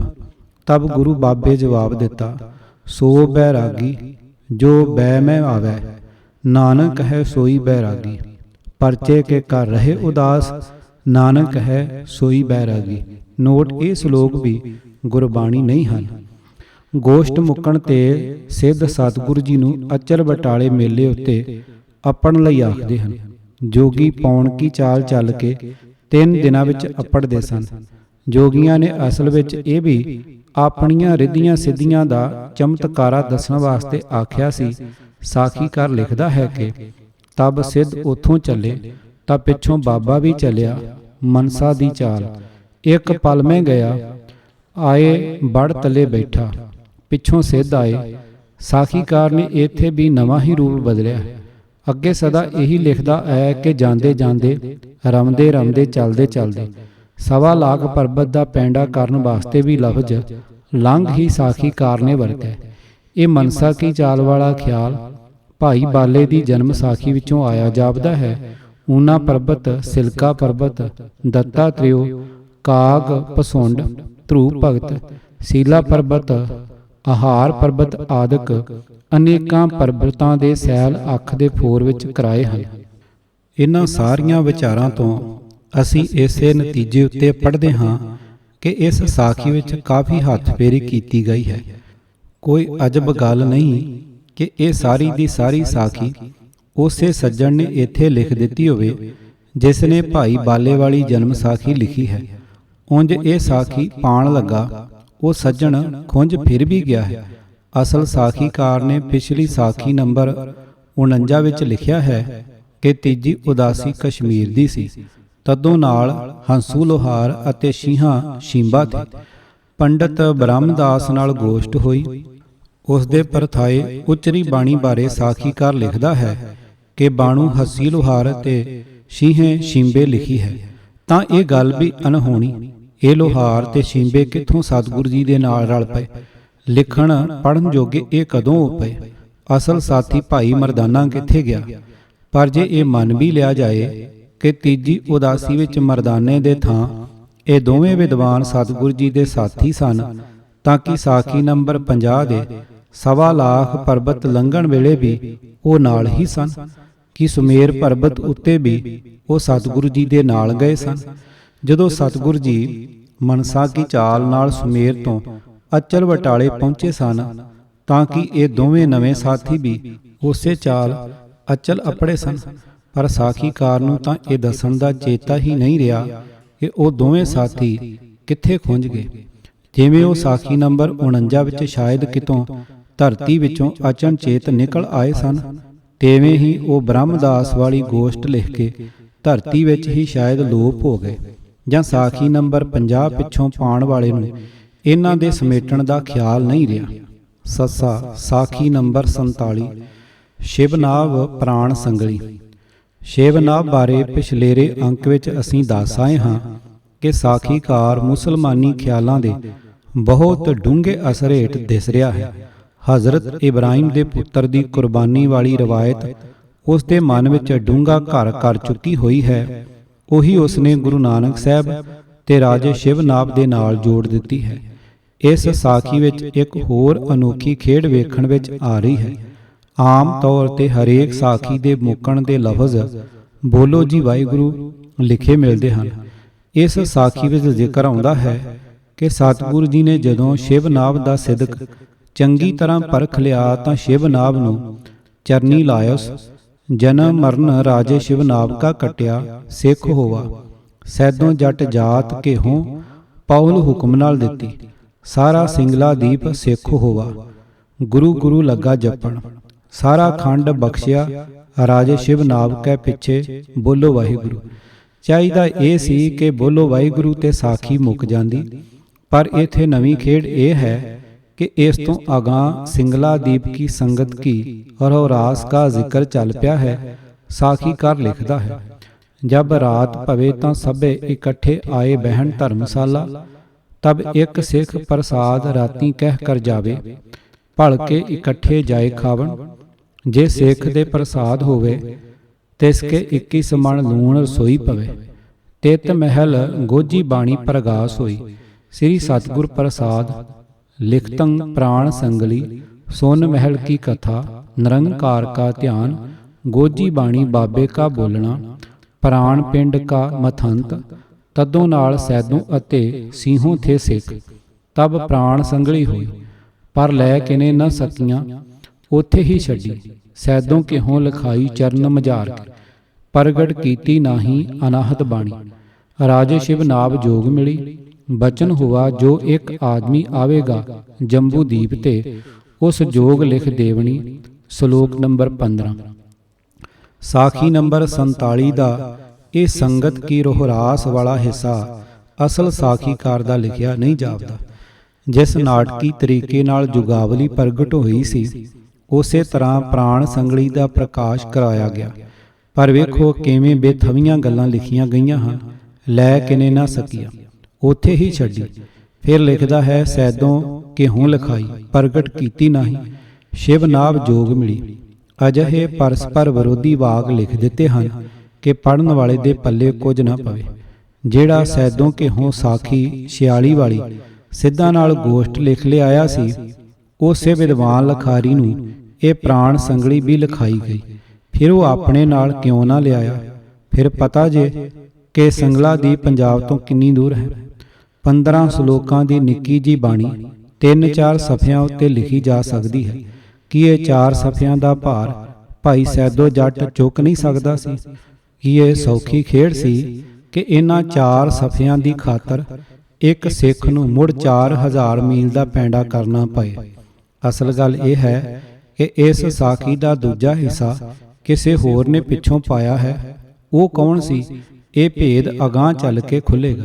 ਸਤਿਗੁਰ ਜੀ ਨੇ ਨਾ ਕੋਈ ਪ੍ਰਾਣ ਸੰਗਲੀ ਲਿਖੀ ਸੀ, ਨਾ ਹੀ ਉੱਥੇ ਛੱਡ ਆਏ ਸਨ। ਪਰ ਇਸ ਪ੍ਰਾਣ ਸੰਗਲੀ ਦੀ ਕਹਾਣੀ ਇੱਥੇ ਹੀ ਨਹੀਂ ਮੁਕਾ ਦੇਣੀ ਚਾਹੀਦੀ। ਇਸ ਦਾ ਅਗਲਾ ਹਿੱਸਾ ਵੀ ਪਾਠਕਾਂ ਲਈ ਬੜਾ ਦਿਲਚਸਪ ਹੋਵੇਗਾ। ਉਹ ਹਿੱਸਾ ਅਸਾਂ ਸੂਰਜ ਪ੍ਰਕਾਸ਼ ਵਿੱਚੋਂ ਲੱਭਣਾ ਹੈ। ਕਵੀ ਸੰਤੋਖ ਸਿੰਘ ਜੀ ਕਾਂਸ਼ੀ ਤੋਂ ਆਏ ਇੱਕ ਪੰਡਤ ਤੋਂ ਸਾਖੀ ਸ਼ੁਰੂ ਕਰਦੇ ਹਨ ਕਿ ਉਹ ਗੁਰੂ ਦਰ ਤੇ ਆ ਕੇ ਰੋਜ਼ ਆਪਣੇ ਸ਼ਾਸਤਰਾਂ ਦੀ ਕਥਾ ਸਿੱਖਾਂ ਨੂੰ ਸੁਣਾਇਆ ਕਰਦਾ ਸੀ। ਜਦੋਂ ਨਾਲ ਲਿਆਂਦੇ ਪੁਸਤਕਾਂ ਦੀ ਕਥਾ ਹੋ ਚੁੱਕੀ ਤਾਂ ਲਗਨ ਮੁਹੂਰਤ ਸੋਧ ਕੇ ਆਪਣੇ ਪੁੱਤਰ ਨੂੰ ਕਾਂਚੀ ਭੇਜਣ ਲੱਗਾ ਕਿ ਹੋਰ ਧਰਮ ਪੁਸਤਕਾਂ ਉੱਥੋਂ ਲੈ ਆਵੋ। ਪਰ ਸ਼ਹਿਰੋਂ ਬਾਹਰ ਇੱਕ ਖੋਤਾ ਹੀਂਗਦਾ ਮਿਲ ਪਿਆ। ਬੜੀ ਭਾਰੀ ਬੇਸ਼ਗਨੀ ਹੋਈ। ਪੰਡਤ ਜੀ ਪੁੱਤਰ ਨੂੰ ਮੋੜ ਲਿਆਏ। ਸਤਿਗੁਰੂ ਜੀ ਨੇ ਹੱਸ ਕੇ ਆਖਿਆ ਕਿ ਸ਼ਾਸਤਰਾਂ ਤੋਂ ਸੋਧੇ ਹੋਏ ਮੁਹੂਰਤ ਇੱਕ ਖੋਤੇ ਦੇ ਹੀਂਗਣ ਨਾਲ ਨਕਾਰੇ ਹੋ ਗਏ। ਇਹ ਸ਼ਰਧਾ ਤਾਂ ਬੜੀ ਹਾਸੋਹੀਣੀ ਹੈ। ਉਸ ਪੰਡਤ ਨੂੰ ਸਿੱਖ ਦੀ ਸ਼ਰਧਾ ਵਿਖਾਉਣ ਲੱਗੇ ਕਵੀ ਜੀ ਨੇ ਲਿਖਿਆ ਹੈ ਕਿ ਪੈੜਾ ਮੋਖਾ ਸਿੱਖ ਹੋਤੋ ਸ੍ਰੀ ਸਤਿਗੁਰ ਕੇ ਪਾਸ ਸੇਵੇ ਨਿਸ ਦਿਨ ਗੁਰਨ ਕੋ ਸਿੱਖੀ ਹਿਰਦੇ ਪ੍ਰਕਾਸ਼ ਪੈੜੇ ਕੋ ਬੁਲਾਏ ਕਰ ਭਨਿਓ ਦੇਸ਼ ਸੰਗਲਾ ਦੀਪ ਜੇ ਸੁਨਿਓ ਪ੍ਰਾਣ ਸੰਗਲੀ ਪੋਥੀ ਤਹਾਂ ਲੈ ਆਵੋ ਗਮਨੋ ਮਗ ਮਹਾ। ਸਤਿਗੁਰ ਜੀ ਪੈੜੇ ਨੂੰ ਆਖਣ ਲੱਗੇ ਕਿ ਗੁਰੂ ਨਾਨਕ ਸਾਹਿਬ ਜੀ ਉੱਥੋਂ ਦੇ ਰਾਜੇ ਸ਼ਿਵਨਾਭ ਪਾਸ ਇਹ ਪੋਥੀ ਛੱਡ ਆਏ ਸਨ ਤੇ ਉਸ ਨੂੰ ਆਖ ਆਏ ਸਨ ਕਿ ਪੰਜਾਬ ਤੋਂ ਸਾਡਾ ਇੱਕ ਸਿੱਖ ਆਵੇਗਾ, ਉਸ ਨੂੰ ਦੇ ਦੇਣੀ। ਸਿਮਰ ਬਾਤ ਇਹ ਅਰਜਨ ਨਾਥਾ ਪੈੜੇ ਕੋ ਕਹਿ ਦਈ ਸੋ ਗਾਥਾ ਲਿਖਿਓ ਹੁਕਮਨਾਮਾ ਜਿਮ ਪਾਇਓ ਗੁਰ ਪ੍ਰਸੰਨ ਹਵੇ ਕਰ ਪਕਰਾਇਓ ਸ੍ਰੀ ਨਾਨਕ ਪੋਥੀ ਤੇ ਸਥਾਈ ਰਾਹ ਹਕੀਕਤ ਸਕਲ ਸੁਨਾਈ ਪੋਥੀ ਦੇਹ ਸੋ ਖੋਲੋ ਨਾਹੀ ਹਟੋ ਲਿਓ ਆਵੋ ਹਮ ਪਾਈ। ਭਾਈ ਪੈੜਾ ਮੋਖਾ ਸਿੰਗਲਾਦੀਪ ਗਿਆ। ਉੱਥੇ ਉਸ ਦਾ ਬੜਾ ਆਦਰ ਸਤਿਕਾਰ ਹੋਇਆ। ਪ੍ਰਾਣ ਸੰਗਲੀ ਪੋਥੀ ਲੈ ਕੇ ਪੈੜਾ ਵਾਪਸ ਮੁੜਿਆ। ਰਸਤੇ ਵਿੱਚ ਵੀ ਸੰਗਤਾਂ ਨੇ ਬੜਾ ਆਦਰ ਕੀਤਾ। ਜਦੋਂ ਪੈੜਾ ਗੰਗਾ ਦੇ ਕੰਢੇ ਅਪੜਿਆ ਤਾਂ ਏਕ ਸਾਧ ਤਾਂ ਕੋ ਤਬ ਦੇਖਾ ਸਿਰ ਪੋਥੀ ਲਕ ਅਚਰਜ ਪੇਖਾ ਨਿਰਾਧਾਰ ਪੋਥੀ ਸਿਰ ਆਵੇ ਦੇਖੀ ਸਾਧਨ ਕਿਸ ਦਿਸ਼ਟ ਆਵੇ। ਉਹ ਸਾਧੂ ਇਹ ਵੇਖ ਕੇ ਹੈਰਾਨ ਹੋਇਆ ਕਿ ਪੋਥੀ ਪ੍ਰਾਣ ਸੰਗਲੀ ਭਾਈ ਪੈੜੇ ਦੇ ਸਿਰ ਤੋਂ ਉੱਚੀ ਬਿਨਾਂ ਕਿਸੇ ਆਸਰੇ ਦੇ ਹੀ ਆ ਰਹੀ ਹੈ। ਇਹ ਅਜ਼ਮਤ ਵੇਖ ਕੇ ਉਸ ਸਾਧੂ ਨੇ ਸਿੱਖ ਤੋਂ ਸਾਰੀ ਗੱਲਬਾਤ ਪੁੱਛੀ ਤੇ ਆਖਰ ਉਹ ਵੀ ਨਾਲ ਤੁਰ ਪਿਆ।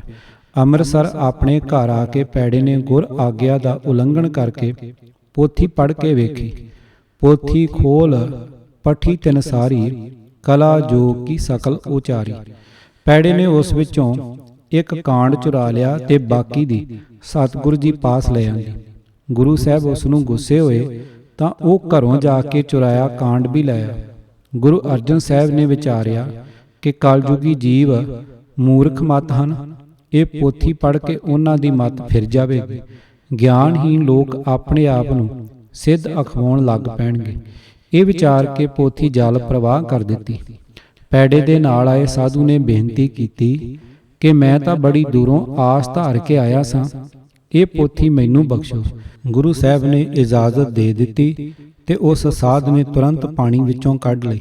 ਪੈੜੇ ਨੇ ਆਪਣੀ ਭੁੱਲ ਬਖਸ਼ਾਈ ਤੇ ਰਾਹ ਹਕੀਕਤ ਸਕਲ ਸੁਨਾਈ ਸੋ ਬੰਨੋ ਸਿੱਖ ਲਿਖੀ ਗ੍ਰੰਥ ਜਾਣਤ ਤਾਕੋ ਸਗਲੋ ਪੰਥ।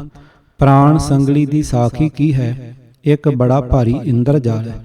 ਜਿਹੜਾ ਵੀ ਇਸ ਨੂੰ ਉਧੇੜੇਗਾ ਕਈ ਸੱਜਣਾ ਦੀ ਨਾਰਾਜ਼ਗੀ ਖੱਟੇਗਾ ਤੇ ਸ਼ਾਇਦ ਨਾਸਤਕ ਵੀ ਮਿੱਥਿਆ ਜਾਏ। ਪਰ ਸਿੱਖ ਧਰਮ ਉੱਤੇ ਹੋਈਆਂ ਇਹ ਗੁੱਝੀਆਂ ਚੋਟਾਂ ਹੁਣ ਉਗੜਨੀਆਂ ਹੀ ਚਾਹੀਦੀਆਂ ਹਨ। ਨੰਬਰ 1, ਪੈੜਾ ਮੋਖਾ ਸਨ 1539 ਵਿੱਚ ਗੁਰੂ ਅੰਗਦ ਸਾਹਿਬ ਜੀ ਦੀ ਹਜ਼ੂਰੀ ਵਿੱਚ ਭਾਈ ਬਾਲੇ ਤੋਂ ਸੁਣ ਕੇ ਗੁਰੂ ਨਾਨਕ ਸਾਹਿਬ ਦੀ ਜਨਮ ਸਾਖੀ ਲਿਖ ਰਿਹਾ ਸੀ ਤੇ ਹੁਣ 1602 ਵਿੱਚ ਉਹੀ ਭਾਈ ਪੈੜਾ ਮੋਖਾ ਗੁਰੂ ਅਰਜਨ ਸਾਹਿਬ ਦੇ ਹੁਕਮ ਨਾਲ ਸੰਗਲਾ ਦੀਪ ਗਿਆ ਸੀ। 63 ਸਾਲ ਇਹ ਵਡਭਾਗੀ ਸਿੱਖ ਕਵੀ ਸੰਤੋਖ ਸਿੰਘ ਅਨੁਸਾਰ ਸੇਵੇ ਨਿਸ ਦਿਨ ਗੁਰਨ ਕੋ। ਰਤਾ ਇਸ ਦੀ ਉਮਰ ਦਾ ਵੀ ਲੇਖਾ ਕਰ ਲਈਏ। ਭਾਈ ਬਾਲਾ ਗੁਰੂ ਨਾਨਕ ਤੋਂ ਆਪਣੇ ਆਪ ਨੂੰ 3 ਸਾਲ ਛੋਟਾ ਆਖਦਾ ਹੈ। ਗੁਰੂ ਨਾਨਕ ਸਾਹਿਬ ਦੇ ਜੋਤੀ ਜੋਤ ਸਮਾਉਣ ਤੇ ਬਾਲਾ 67 ਸਾਲਾਂ ਦਾ ਹੋਇਆ। ਜਦੋਂ ਉਸਨੇ ਜਨਮ ਸਾਖੀ ਲਿਖਾਈ, ਲਿਖਣ ਵਾਲਾ ਭਾਈ ਪੈੜਾ ਮੁੱਖਾ ਸੀ। ਇਸ ਨੂੰ ਕਿਤਨੇ ਕੋ ਸਾਲਾਂ ਦਾ ਮਿਥੋਗੇ, 25 ਸਾਲਾਂ ਤੋਂ ਘੱਟ ਕੀ ਆਖੋਗੇ। ਪ੍ਰਾਣ ਸੰਗਲੀ ਲਿਆਉਣ ਵੇਲੇ ਉਸ ਦੀ ਉਮਰ 88 ਸਾਲ ਹੋਈ। ਰਤਾ ਵੇਖਣਾ 90 ਸਾਲ ਦਾ ਸੇ ਜਾਸਣੀ। ਬੁੱਢਾ ਅੰਮ੍ਰਿਤਸਰ ਤੋਂ ਪੈਦਲ ਤੁਰ ਕੇ ਸੰਗਲਾ ਦੀਪ ਤੱਕ ਜਾਣ ਆਉਣ 4000 ਮੀਲ ਪੈਂਡਾ ਕਰਦਾ ਹੈ। ਨੰਬਰ 2, ਪੋਥੀ ਦੀ ਅਜ਼ਮਤ ਵੀ ਵੇਖੋ। ਪੈੜੇ ਦੇ ਸਿਰ ਤੋਂ ਉੱਚੀ ਆਪਣੇ ਆਪ ਨਿਰਾਧਾਰ ਚਲੀ ਆਈ। ਜਿਤਨੀ ਭਾਰੀ ਕਰਾਮਾਤ ਵਾਲੀ ਚੀਜ਼ ਸੀ, ਬਾਬਾ ਮੋਹਨ ਜੀ ਦੀਆਂ ਪੋਥੀਆਂ ਵੀ ਇਸ ਦੀ ਰੀਸ ਨਾ ਕਰ ਸਕੀਆਂ। ਉਹ ਗੋਇੰਦਵਾਲ ਤੋਂ ਪਾਲਕੀ ਵਿੱਚ ਪਾ ਕੇ ਲਿਆਂਦੀਆਂ ਗਈਆਂ। ਕਰਦੀਆਂ ਵੀ ਕਿਵੇਂ। ਇਹਨਾਂ ਪੋਥੀਆਂ ਵਿੱਚ ਗੁਰ ਕੀ ਬਾਣੀ ਸੀ ਤੇ ਪ੍ਰਾਣ ਸੰਗਲੀ ਵਿੱਚ ਉਸ ਵਿੱਚ ਜੋਗ, ਹਾਂ ਰਿੱਧੀਆਂ ਸਿੱਧੀਆਂ ਦਾ ਭੰਡਾਰ ਜੋਗ। ਕੈਸੇ ਅਨੋਖੇ ਢੰਗ ਨਾਲ ਗੁਰੂ ਨਾਨਕ ਸਾਹਿਬ ਜੀ ਨੂੰ ਜੋਗ ਅਭਿਆਸੀ ਦੱਸਿਆ ਗਿਆ ਹੈ। ਨੰਬਰ 3, ਅਜੇ ਹੋਰ ਵੇਖੋ। ਗੁਰੂ ਅਰਜਨ ਸਾਹਿਬ ਨੇ ਇਸ ਵਾਸਤੇ ਉਹ ਪੋਥੀ ਜਲ ਪ੍ਰਵਾਹ ਨਹੀਂ ਕੀਤੀ ਸੀ ਕਿ ਉਹ ਗੁਰੂ ਕ੍ਰਿਤ ਨਹੀਂ ਸੀ। ਇਹ ਇਤਰਾਜ਼ ਉਹਨਾਂ ਨਹੀਂ ਕੀਤਾ। ਉਹਨਾਂ ਨੂੰ ਤਾਂ ਇਹ ਡਰ ਸੀ ਕਿ ਕਲਯੁਗੀ ਮੰਦਮਤ ਲੋਕ ਇਸ ਨੂੰ ਪੜ੍ਹ ਕੇ ਆਪਣੇ ਆਪ ਨੂੰ ਸਿੱਧ ਅਖਵਾਇਆ ਕਰਨਗੇ। ਭਲਾ ਹੋਵੇ ਉਸ ਸਾਧ ਦਾ ਜਿਸ ਨੇ ਮਿਹਨਤ ਤਰਲਾ ਕਰਕੇ ਗੁਰੂ ਨਾਨਕ ਸਾਹਿਬ ਦੀ ਇਤਨੀ ਕਰਾਮਾਤ ਭਰੀ ਰਚਨਾ ਬਚਾ ਲਈ। ਪਰ ਵੇਖੀ ਜੇ ਚੋਟ ਗੁਰੂ ਗ੍ਰੰਥ ਸਾਹਿਬ ਉੱਤੇ, ਇਤਨੀ ਮਹਾਨ ਸ਼ਕਤੀ ਵਾਲੀ ਗੁਰ ਰਚਨਾ ਬੀੜ ਤੋਂ ਬਾਹਰ ਰਹਿ ਗਈ। ਨੰਬਰ 4, ਪਾਠਕ ਰਾਹ ਹਕੀਕਤ ਨੂੰ ਸੁੱਟ ਨਾ ਪਾਣ।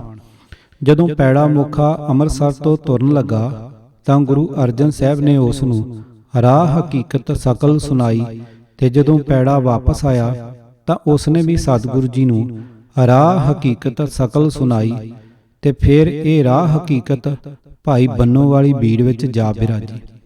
ਪਾਠਕ ਕਾਹਲੇ ਨਾ ਪੈ ਜਾਣ। ਅਸੀਂ ਇਸ ਰਾਜ ਭਰੀ ਸਾਖੀ ਨੂੰ ਇੱਥੇ ਹੀ ਛੱਡਦੇ ਹਾਂ। ਇਹ ਵੇਖ ਲੈਣਾ ਕਿ ਇਹ ਸਿਰਫ ਪੁਰਾਤਨ ਜਨਮ ਸਾਖੀ ਵਿੱਚ ਹੀ ਨਹੀਂ ਵਧਾਈ ਗਈ। ਇਸ ਨੂੰ ਕਈ ਹਿੱਸੇ ਵਧੀਕ ਚਮਕਾ ਲਿਸ਼ਕਾ ਕੇ ਕਵੀ ਸੰਤੋਖ ਸਿੰਘ ਦੇ ਮੂੰਹੋਂ ਵੀ ਅਖਬਾ ਦਿੱਤਾ ਹੈ। ਹਾਹਾ ਸਾਖੀ ਨੰਬਰ 41 ਭਗੀਰਥ ਮਾਨਸੁਖ ਤੇ ਸ਼ਿਵਨਾਮ। ਸਾਡੇ ਹੱਥ ਵਿੱਚ ਪੁਰਾਤਨ ਜਨਮ ਸਾਖੀ ਦੀ ਤੀਜੀ ਐਡੀਸ਼ਨ ਦੀ ਕਾਪੀ ਹੈ। ਇਸ ਦੇ ਸਫਾ 86 ਦੇ ਹੇਠਵਾਰ ਨਿੱਕੀ ਜਿਹੀ ਇਹ ਟੂਕ ਦਿੱਤੀ ਹੋਈ ਹੈ।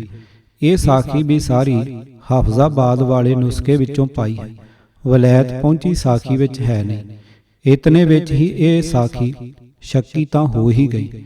ਅਸੀਂ ਇਸ ਪੁਸਤਕ ਬਾਰੇ ਆਰੰਭੀ ਵਿਚਾਰ ਦੇ ਸ਼ੁਰੂ ਵਿੱਚ ਹੀ ਇਹ ਦੱਸ ਆਏ ਹਾਂ ਕਿ ਇਸ ਦਾ ਕਰਤਾ ਮੁਸਲਮਾਨੀ ਇਲਾਕੇ ਦਾ ਸੀ। 20 ਵਿਸਵੇ ਤੁਲੰਬੇ ਦਾ ਵਸਨੀਕ ਸੀ। ਬੋਲੀ ਦੇ ਕਈ ਲਫ਼ਜ਼ਾਂ ਦਾ ਆਪੋ ਆਪਣਾ ਅਨੋਖਾ ਇਤਿਹਾਸ ਹੋਇਆ ਕਰਦਾ ਹੈ। ਅਸੀਂ ਪੰਜਾਬੀ ਲੋਕ ਬਕਣਾ ਲਫ਼ਜ਼ ਤੋਂ ਬਕਵਾਸ ਕਰਨ ਦਾ ਭਾਵ ਲੈਂਦੇ ਹਾਂ। ਕਿਸੇ ਨਾਲ ਲੜਾਈ ਹੀ ਲੈਣੀ ਹੋਵੇ ਤਾਂ ਅਸੀਂ ਉਸ ਨੂੰ ਇਹ ਆਖਾਂਗੇ ਕੀ ਬਕਦਾ ਹੈ। ਪਰ ਉੱਤਰ ਪ੍ਰਦੇਸ਼ ਯੂਪੀ ਵਿੱਚ ਇਹ ਲਫ਼ਜ਼ ਸਧਾਰਨ ਬੋਲਣ ਦੇ ਅਰਥ ਵਿੱਚ ਵਰਤੀਦਾ ਹੈ। ਸਾਡੇ ਪੰਜਾਬੀ ਉੱਧਰ ਜਾ ਕੇ ਪਹਿਲਾਂ ਇਸ ਲਫ਼ਜ਼ ਤੋਂ ਸ਼ਾਇਦ ਕਈ ਬੰਦਿਆਂ ਨਾਲ ਡਾਂਗ ਸੋਟਾ ਹੋਏ ਹੋਣਗੇ। ਨੋਟ ਖਿਮਾ ਕਰਨੀ, ਇੱਕ ਛੋਟੀ ਜੀ ਹੱਡ ਬੀਤੀ ਦੇਣੀ ਪੈ ਰਹੀ ਹੈ। ਸਨ 1915 ਵਿੱਚ ਮੈਂ BA ਪਾਸ ਕਰਕੇ ਖਾਲਸਾ ਹਾਈ ਸਕੂਲ ਫੇਰੂਕੇ ਵਿੱਚ ਅਧਿਆਪਕ ਬਣ ਕੇ ਗਿਆ। ਸਕੂਲ ਦੇ ਨਾਲ ਹੀ ਲਹਿੰਦੇ ਤੇ ਪਹਾੜ ਪਾਸੇ 2 ਵਗਦੇ ਖੂਹ ਸਨ। ਇੱਥੇ ਲੋਕ ਨਹਾਉਣ ਵੀ ਆਉਂਦੇ ਸਨ ਤੇ ਜਨਾਨੀਆਂ ਘਰਾਂ ਵਾਸਤੇ ਪਾਣੀ ਵੀ ਭਰ ਲੈ ਜਾਂਦੀਆਂ ਸਨ। ਪਹਿਲੇ ਹੀ ਦਿਨ ਮੈਨੂੰ ਉੱਥੋਂ ਦੇ ਉਸਤਾਦਾਂ ਨੇ ਇਹ ਗੱਲ ਪੱਕੀ ਤਰ੍ਹਾਂ ਸਮਝਾ ਦਿੱਤੀ ਕਿ ਤੂੰ ਆਪਣੀ ਸਿਆਲਕੋਟੀ ਬੋਲੀ ਵਿੱਚ ਇੱਥੇ ਸੰਭਲ ਕੇ ਵਰਤੀ। ਅਸੀਂ ਲੜਕੀ ਨੂੰ ਕੁੜੀ ਆਖਦੇ ਹਾਂ, ਪਰ ਸਾਰੇ ਮੁਸਲਮਾਨੀ ਇਲਾਕੇ ਵਿੱਚ ਕੁੜੀ ਵਹੁਟੀ ਨੂੰ ਆਖਦੇ ਹਨ। ਮੈਥੋਂ ਪਹਿਲਾਂ ਉੱਥੇ ਗਿਆ ਇੱਕ ਸਿਆਲਕੋਟੀ ਉਸਤਾਦ ਖੂਹ ਉੱਤੇ ਇੱਕ ਲੜਕੀ ਨੂੰ ਕੁੜੀਏ ਆਖ ਬੈਠਾ ਤੇ ਖੂਹ ਵਾਲੇ ਜੱਟ ਉਸ ਨੂੰ ਕੁੱਟਣ ਨੂੰ ਤਿਆਰ ਹੋ ਪਏ ਸਨ।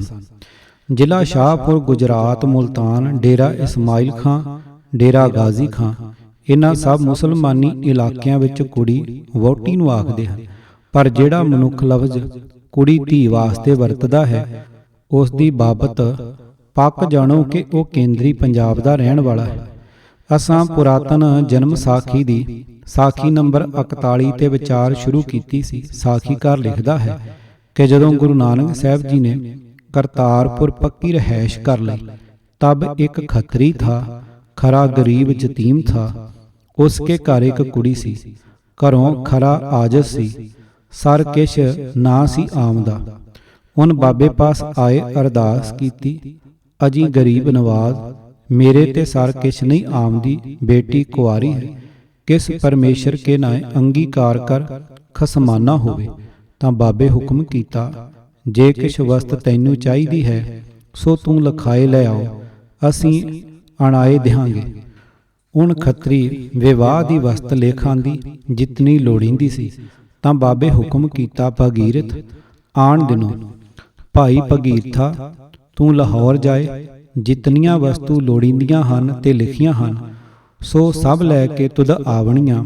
ਜੇ ਭਲਕੇ ਰਹਿਓ ਤਾਂ ਜਨਮ ਵਿਗੜੇਗਾ। ਕਿਤਨਾ ਵੀ ਲੁਕਾਲ ਕਰੀਏ, ਭੇਸ ਵਟਾਈਏ, ਫਿਰ ਵੀ ਕਿਤੇ ਨਾ ਕਿਤੇ ਆਪਣੀ ਜੰਮਣ ਭੋਏ ਦੀ ਬੋਲੀ ਪਰਦਾ ਪਾੜ ਹੀ ਦਿੰਦੀ ਹੈ। ਇਹ ਸਾਖੀ ਵਿੱਚ ਮੁਸਲਮਾਨੀ ਇਲਾਕੇ ਦੇ ਲਫ਼ਜ਼ ਆਜ਼ਦ, ਗਰੀਬ ਨਵਾਜ਼, ਖਸਮਾਨਾ ਆਦਿਕ ਬੇਸ਼ੱਕ ਵਰਤੇ ਹੋਏ ਹਨ, ਪਰ ਉਧਰ ਦਾ ਬੰਦਾ ਕੁੜੀ ਸਿਰਫ ਵਹੁਟੀ ਨੂੰ ਹੀ ਆਖੇਗਾ। ਧੀ ਨੂੰ ਕੁੜੀ ਆਖਣ ਵਾਲਾ ਤੇ ਲਿਖਣ ਵਾਲਾ ਸੱਜਣ ਜ਼ਰੂਰ ਕੇਂਦਰੀ ਪੰਜਾਬ ਦਾ ਹੀ ਹੈ। ਤਾਂ ਤੇ ਇਹ ਗੱਲ ਵੀ ਪੱਕ ਹੀ ਜਾਣੋ ਕਿ ਇਹ ਸਾਖੀ ਕੇਂਦਰੀ ਪੰਜਾਬ ਦੇ ਕਿਸੇ ਮਨੁੱਖ ਨੇ ਹੀ ਲਿਖੀ ਸੀ ਅਤੇ ਪੁਰਾਤਨ ਜਨਮ ਸਾਖੀ ਵਿੱਚ ਪਿੱਛੋਂ ਰਲਾਈ ਗਈ ਸੀ। ਅਸਾਂ ਇਸ ਅੰਕ ਵਿੱਚ ਇਹ 5 ਸਾਖੀਆਂ ਸ਼ੱਕੀ ਕਰ ਵਿਖਾਈਆਂ ਹਨ, ਪਰ ਆਖਰ ਇਹ ਵੀ ਤਾਂ ਲੱਭੀਏ ਕਿ ਇਹਨਾਂ ਨੂੰ ਇਸ ਪੁਸਤਕ ਵਿੱਚ ਪਿੱਛੋਂ ਰਲਾਉਣ ਵਾਲੇ ਕੌਣ ਸੱਜਣ ਸਨ। ਇਸ ਭੇਦ ਨੂੰ ਇਸ ਸਾਖੀ ਦੇ ਸ਼ੁਰੂ ਦੀਆਂ 17 ਸਾਫ਼ ਨੰਗਾ ਕਰ ਦਿੰਦੀਆਂ ਹਨ। ਸਾਖੀ ਨੰਬਰ 40 ਵਿੱਚ ਕਰਤਾਰਪੁਰ ਦੇ ਵਸਣ ਦੀ ਗੱਲ ਦੱਸ ਕੇ ਸਾਖੀਕਾਰ ਇਸ ਸਾਖੀ ਨੂੰ ਇਉਂ ਸ਼ੁਰੂ ਕਰਦਾ ਹੈ, ਤਾਂ ਪਿੱਛੋਂ ਕਾਲੂ ਆਪਣੇ ਆਦਮੀ ਸਭ ਲੈ ਕਰ ਬਾਬੇ ਪਾਸ ਆਇਆ। ਬਾਬਾ ਟਿਕਿਆ, ਸੰਗਤ ਸਿੱਖ ਲੱਗੇ ਹੁੰਦੇ ਜਾਣ। ਬਾਬੇ ਉਹ ਭੇਖ ਉਤਾਰਿਆ, ਇੱਕ ਚਾਦਰ ਤੇੜ, ਇੱਕ ਚਾਦਰ ਉੱਪਰ, ਇੱਕ ਪਟਕਾ ਸਿਰ, ਨਿਰੰਜਨ ਨਿਰੰਕਾਰ ਕਾ ਸਰੂਪ ਧਾਰਿਆ। ਜਗਤ ਨਿਸਤਾਰਨ ਕੇ ਤਾਈ, ਜਗਤ ਵਿੱਚ ਡੋਰੀ ਉੱਭਰ ਗਈ। ਜੋ ਵਾਹ ਵਾਹ ਨਾਨਕ ਜੀ ਵਾਹ ਵਾਹ, ਵੱਡਾ ਭਗਤ ਪੈਦਾ ਹੁਆ ਹੈ। ਬਸ ਅਸੀਂ ਆਪਣੇ ਪਾਠਕਾਂ ਨੂੰ ਬਹੁਤਾ ਚਿਰ ਉਡੀਕ ਵਿੱਚ ਨਹੀਂ ਰੱਖਾਂਗੇ। ਵੇਖੋ ਸਾਖੀਕਾਰ ਕੀ ਆਖਦਾ ਹੈ। ਗੁਰੂ ਨਾਨਕ ਦੀ ਡੋਰੀ ਤਦੋਂ ਉੱਭਰੀ ਜਦੋਂ ਉਹਨਾਂ ਨਿਰੰਜਨ ਨਿਰੰਕਾਰ ਦਾ ਸਰੂਪ ਧਾਰਿਆ। ਜਗਤ ਨਿਸਤਾਰਨ ਵਾਸਤੇ ਸਿਰਫ ਇਹੀ ਸਰੂਪ ਧਾਰਨ ਯੋਗ ਹੈ। ਤੇ ਨਿਰੰਜਨ ਨਿਰੰਕਾਰ ਦਾ ਸਰੂਪ ਕਿਹੜਾ ਹੈ? ਇੱਕ ਚਾਦਰ ਤੇੜ, ਇੱਕ ਚਾਦਰ ਉੱਪਰ, ਇੱਕ ਪਟਕਾ ਸਿਰ। ਇਹ ਲਫ਼ਜ਼ ਆਪਣੇ ਆਪ ਮੂੰਹੋਂ ਬੋਲ ਰਹੇ ਹਨ ਕਿ ਇਹ ਸਾਖੀ ਨਿਰੰਜਨੀ ਸੱਜਣਾ ਨੇ ਲਿਖੀ ਹੈ ਤੇ ਉਹਨਾਂ ਦਾ ਪਹਿਰਾਵਾ ਹੈ ਇੱਕ ਚਾਦਰ ਤੇੜ, ਇੱਕ ਚਾਦਰ ਉੱਪਰ, ਇੱਕ ਪਟਕਾ ਸਿਰ। ਪਾਠਕ ਇੱਥੇ ਇਹ ਚੇਤਾ ਵੀ ਰੱਖਣ ਕਿ ਲਫ਼ਜ਼ ਤੇੜ ਵੀ ਮੁਸਲਮਾਨੀ ਇਲਾਕੇ ਦਾ ਨਹੀਂ ਹੈ, ਇਹ ਵੀ ਕੇਂਦਰੀ ਪੰਜਾਬ ਦਾ ਹੈ। ਅੱਜ ਕੱਲ੍ਹ ਸਿੱਖ ਪੰਥ ਵਿੱਚ ਕਈ ਮਾਣਯੋਗ ਸੰਤ ਹਨ ਜਿਨ੍ਹਾਂ ਦਾ ਪਹਿਰਾਵਾ ਇੱਕ ਪਟਕਾ ਸਿਰ, ਇੱਕ ਚਾਦਰ ਉੱਪਰ ਹੈ। ਕਿਤੇ ਇੱਥੇ ਵੀ ਨਿਰੰਜਨੀ ਮੱਤ ਦਾ ਹੀ ਅਸਰ ਤਾਂ ਨਹੀਂ ਹੋ ਗਿਆ। ਅਖਾਣ ਹੈ ਕਿ ਦੁੱਧ ਦਾ ਸੜਿਆ ਲੱਸੀ ਨੂੰ ਵੀ ਫੂਕਾਂ ਮਾਰਨ ਲੱਗ ਪੈਂਦਾ ਹੈ। ਮੁੱਕਦੀ ਗੱਲ, ਇਹ 5 ਸਾਖੀਆਂ ਨਿਰੰਜਨੀ ਮੱਤ ਦੇ ਕਿਸੇ ਸੱਜਣ ਨੇ ਪੁਰਾਤਨ ਜਨਮ ਸਾਖੀ ਵਿੱਚ ਰਲਾਈਆਂ ਹਨ। ਪਰ ਕਿਉਂ? ਸਾਧ ਮੱਤ ਦੇ ਪ੍ਰਚਾਰ ਵਾਸਤੇ। ਇਹ ਜੁਗਾਵਲੀ, ਪ੍ਰਾਣ ਸੰਗਲੀ ਤੇ ਰਤਨਮਾਲਾ ਆਦਿਕ ਇਸੇ ਪਾਸੇ ਵੱਲ ਪ੍ਰੇਰਦੀਆਂ ਹਨ। ਗੁਰੂ ਗ੍ਰੰਥ ਸਾਹਿਬ ਦੀਆਂ ਪ੍ਰਾਚੀਨ ਲਿਖਤੀ ਬੀੜਾਂ ਦੇ ਅਖੀਰ ਵਿੱਚ ਵੀ ਇਹਨਾਂ ਬਾਣੀਆਂ ਦੇ ਕਈ ਹਿੱਸੇ ਇਸੇ ਵਾਸਤੇ ਰਲਾਏ ਗਏ। ਮੁੜ ਸਾਰੀ ਵਿਚਾਰ ਨੂੰ ਥੋੜੇ ਲਫ਼ਜ਼ਾਂ ਵਿੱਚ ਚੇਤੇ ਕਰ ਲਈਏ। ਨੰਬਰ 1, ਜਨਮ ਸਾਖੀ ਭਾਈ ਬਾਲੇਵਾਲੀ। ਇਹ ਪੁਸਤਕ ਨਿਰੰਜਨੀ ਸੱਜਣਾ ਨੇ ਗੁਰੂ ਗੋਬਿੰਦ ਸਿੰਘ ਜੀ ਦੇ ਉਮਰ ਦੇ ਅਖੀਰਲੇ ਸਾਲਾਂ ਵਿੱਚ ਲਿਖੀ, ਪਰ ਲਿਖੀ ਇਸ ਢੰਗ ਨਾਲ ਕਿ ਇਹ ਗੁਰੂ ਅੰਗਦ ਸਾਹਿਬ ਦੇ ਵੇਲੇ ਦੀ ਜਾਪੇ। ਇਸ ਵਿੱਚ ਬਾਬਾ ਹੰਦਾਲ ਦੀ ਵਡਿਆਈ ਗੁਰੂ ਨਾਨਕ ਸਾਹਿਬ ਦੇ ਮੂੰਹੋਂ ਕਈ ਵਾਰੀ ਕਰਾਈ ਗਈ ਹੈ। ਇਸ ਵਿੱਚ ਨਸੀਹਤਨਾਮਾ, ਜੁਗਾਵਲੀ, ਸਿਹਰਫੀ, ਹਾਜ਼ਰਨਾਮਾ, ਪ੍ਰਾਣ ਸੰਗਲੀ ਆਦਿਕ ਕਈ ਰਚਨਾ ਬਣਾ ਕੇ ਨਾਨਕ ਨਾਮ ਵਰਤਿਆ ਗਿਆ ਹੈ। ਨੰਬਰ 2 ਜੁਗਾਵਲੀ। ਪ੍ਰਾਣ ਸੰਗਲੀ, ਰਤਨਮਾਲਾ ਆਦਿਕ ਰਚਨਾ ਦੀਆਂ ਸਾਖੀਆਂ ਪੁਰਾਤਨ ਜਨਮ ਸਾਖੀ ਵਿੱਚ ਵੀ ਰਲਾਈਆਂ ਗਈਆਂ ਹਨ। ਨੰਬਰ 3 ਪੁਰਾਣ ਸੰਗਲੀ, ਰਤਨਮਾਲਾ ਆਦਿਕ ਦੇ ਕਈ ਹਿੱਸੇ ਪ੍ਰਾਚੀਨ ਬੀੜਾਂ ਦੇ ਅਖੀਰ ਵਿੱਚ ਵੀ ਦਰਜ ਕਰਾ ਦਿੱਤੇ ਗਏ ਹਨ। ਨੰਬਰ 4 ਨਰੰਜਨੀ ਪਹਿਰਾਵਾ ਵੀ ਸਿੱਖ ਪੰਥ ਵਿੱਚ ਹਰਮਨ ਪਿਆਰਾ ਤੇ ਸਤਿਕਾਰਯੋਗ ਬਣਾ ਦਿੱਤਾ ਗਿਆ ਹੈ। ਕਿਤਾਬ ਆਦਿ ਬੀੜ ਬਾਰੇ ਲੇਖਕ ਪ੍ਰੋਫੈਸਰ ਸਾਹਿਬ ਸਿੰਘ ਜੀ, ਆਵਾਜ਼ ਗੁਰਜੰਟ ਸਿੰਘ ਰੂਪੋਵਾਲੀ। ਭਾਗ 9ਵਾਂ। ਪੂਰੀ ਕਿਤਾਬ ਸੁਣਨ ਲਈ YouTube channel Gurjant Singh Rupowali subscribe ਕਰੋ। ਵਾਹਿਗੁਰੂ ਜੀ ਕਾ ਖਾਲਸਾ, ਵਾਹਿਗੁਰੂ ਜੀ ਕੀ ਫਤਿਹ।